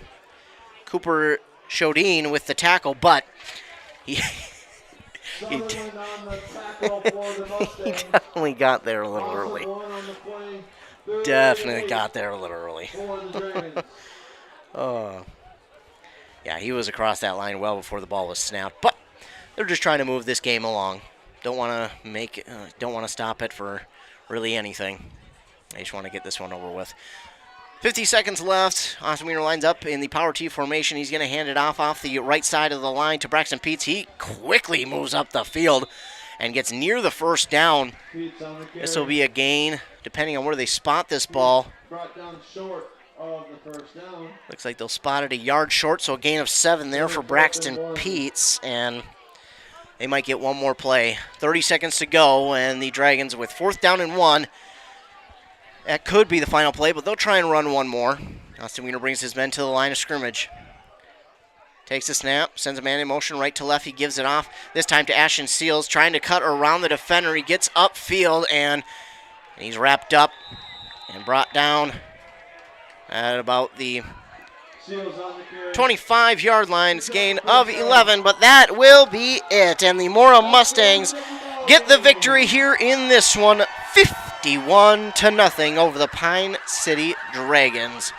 So the Mora Mustangs get the victory here tonight over the Pine City Dragons, 51-0 on that Embrace Orthodontics scoreboard. Embrace Orthodontics, they will do all the insurance heavy lifting for you. And if you don't have insurance, ask about financing options. They'll find a plan to fit your budget at embracemn.com. The Mora Mustangs get the victory, 51-0. They finish the regular season 5-3, and they will hope to have a playoff game here Tuesday. More than likely they will. I don't see any reason why they wouldn't. So we'll be back more than likely here on Tuesday, depending on how the standings shake out, because Pine City could wind up right back here playing against Mora again in the first round. We'll wait and see. Stay tuned to WCMP and KBEK as we'll keep you updated on all of that. The final, once again, 51-0. We'll take a commercial break. We'll be back and wrap up this game here in the postgame. You're listening to 106.5 FM, AM 1350 WCMP, and 95.5 FM KBEK. Loading the kids in the car, brokering peace in the back seat, mastering the snack handoff without even looking. Why are simple things sometimes so complicated? Thankfully, with auto owners, insurance doesn't have to be one of them. We work with independent agents who keep insurance simple, so you can worry about more important things, like figuring out what's growing in that cup holder. That's simple human sense. Contact your local auto owners agency, Pine Insurance Agency, at pineagency.us today. With all the stress involved in a legal situation, it is comforting to know that you have K-Back Law on your side. K-Back Law in Pine City provides a relaxing atmosphere for you to feel comfortable discussing your legal needs. They handle a wide range of cases from real estate and business to estate planning and probate. K-Back Law has fair and flexible pricing and will accommodate your schedule. Visit them in Pine City or Sandstone. For more information, visit K-Back Law online at kbacklaw.com. That's kbacklaw.com. Hey, I'm Chad Greenway. When I was playing, I loved chasing down running backs. But you shouldn't have to chase your bank around when you're buying a home.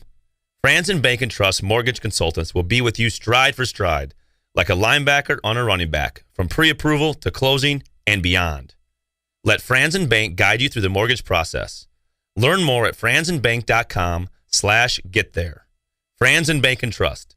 Real people, real results. Member FDIC, Equal Housing Lender.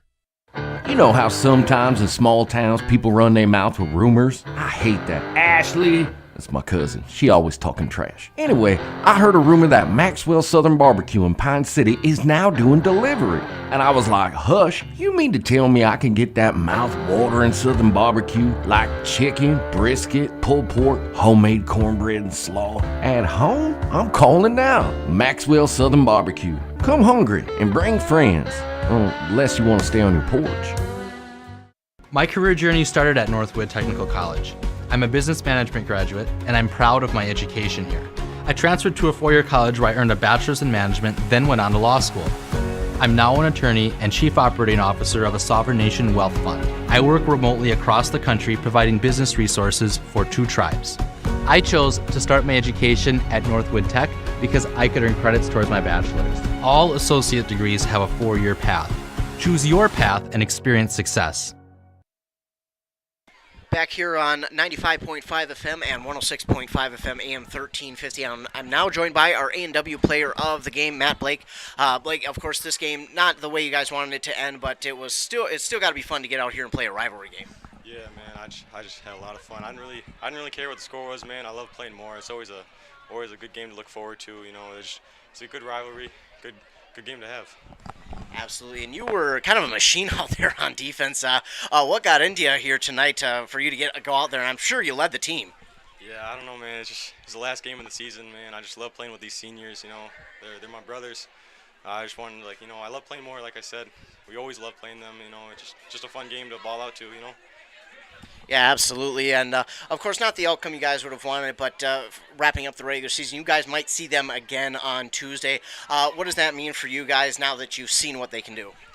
We just know what we got to do. Just gonna go watch film, know what we got to work on, and hopefully we get to come back and just play them again and do better.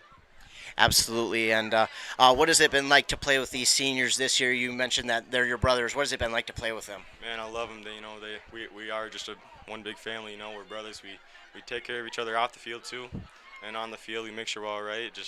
It's so fun to play with them. I really wish the season wouldn't end.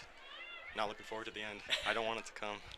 Well, you still have at least one more game with them, and we could be right back here in Mora. But congratulations on being our A&W player of the game, and we look forward to seeing you on Tuesday. Thank you.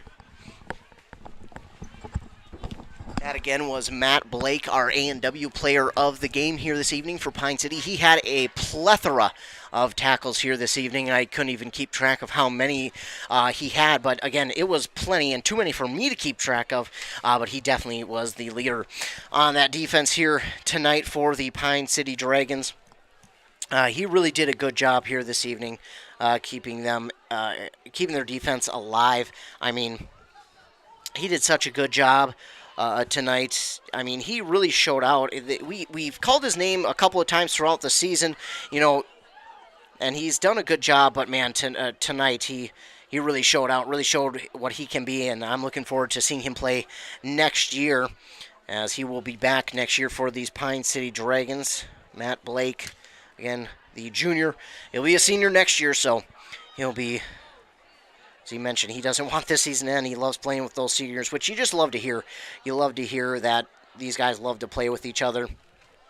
Again, it's so great to hear that they love to do that. But again, Matt Blake, the player, A&W player of the game here tonight. And again, Pine City falls here in this one, 51-0, and they will move to 1-7 on the year, and they will look to see who they will play in the postseason after tonight. They could be right back here in Mora, depending on how everything shakes out. We'll find out. We'll wait and see.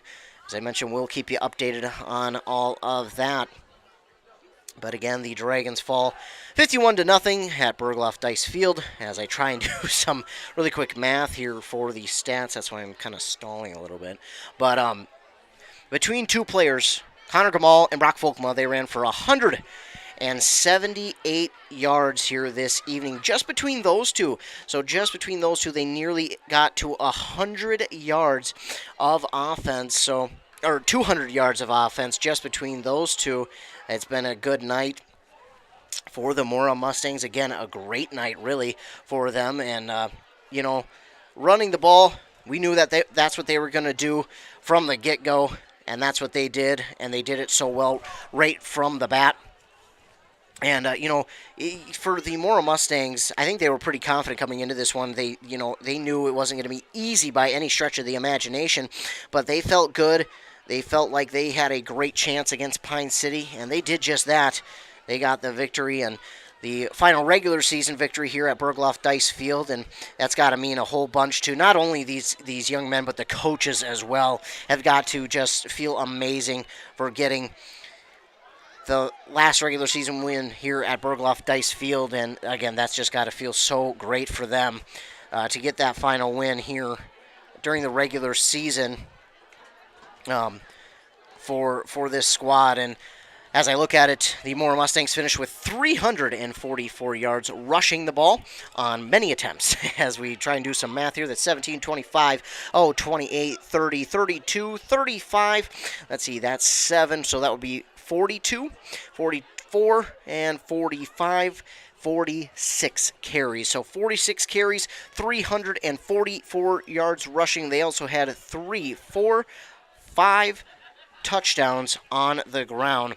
They did have the punt return touchdown from Trenton, 4 from 50 yards away. And they also had a passing touchdown tonight from, Avery Nelson to Connor Gamal from 15 yards out. Avery Nelson finishes 1 for 2 on the night for 15 yards. Again, 46 times they carried the ball for 344 yards and 5 touchdowns rushing. They also had the punt return for a touchdown for 50 yards from Trenton. For Rumberg got the sack here tonight for Mora and Bryce Erickson. They had only 2 possessions each side here in the second half. Of course, we had running time, so that's kind of why that happened. 2 penalties in the second half for Mora, 3 in the entire game for Pine City. That came in the first half.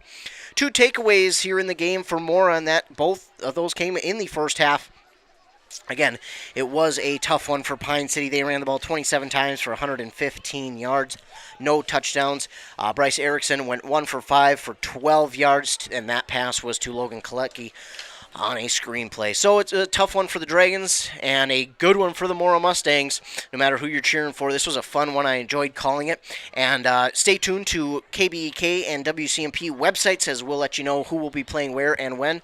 And we could be right back here in Mora on Tuesday. And these two very same teams could play each other again on Tuesday to begin the first round of the playoffs, but we'll keep you updated on our websites. Of course, stay tuned to the morning shows on KBEK with Rock and Robin Riley at 7:30 and 8:30, and then on 100.9 FM with Joshua Miron at 7:45 and 8:45 for your sports updates, not just from this game, but also from other local other games in the listening area from those local teams, as we've got a lot that could shape and make the playoffs a little bit different, but for the most part, they're pretty much set, and we'll keep you updated. This one is the most intriguing, though.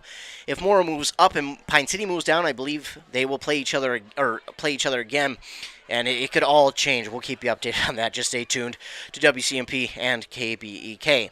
But the final here in this one, once again, the Mora Mustangs 51, the Pine City Dragons nothing. I want to thank all of you for tuning in here tonight. You watched a good one. If you're a Mora Mustang fan, they win. If you're a Pine City fan, well, they could see this team once again, so they know what they're getting into, and they could be well more prepared. Again, I want to thank all of our fine sponsors for sponsoring this broadcast. We cannot do it without them. No matter where we are, no matter where we're going for broadcasting a game, we cannot do it without our fine sponsors. So a huge shout out to all of our fine sponsors, because again, without them, we would not be able to come out here and broadcast any of these games for you. So if you're in their place of business, maybe even give them your business if you can. And if you're in their place of business, just say, hey, thank you for sponsoring that broadcast on WCMP and KBEK. We appreciate it. Please keep doing that, because they deserve to know that they are appreciated for sponsoring the broadcasts. Again, the final here in Mora at Bergloff Dice Field, 51-0, the Mora Mustangs over the Pine City Dragons.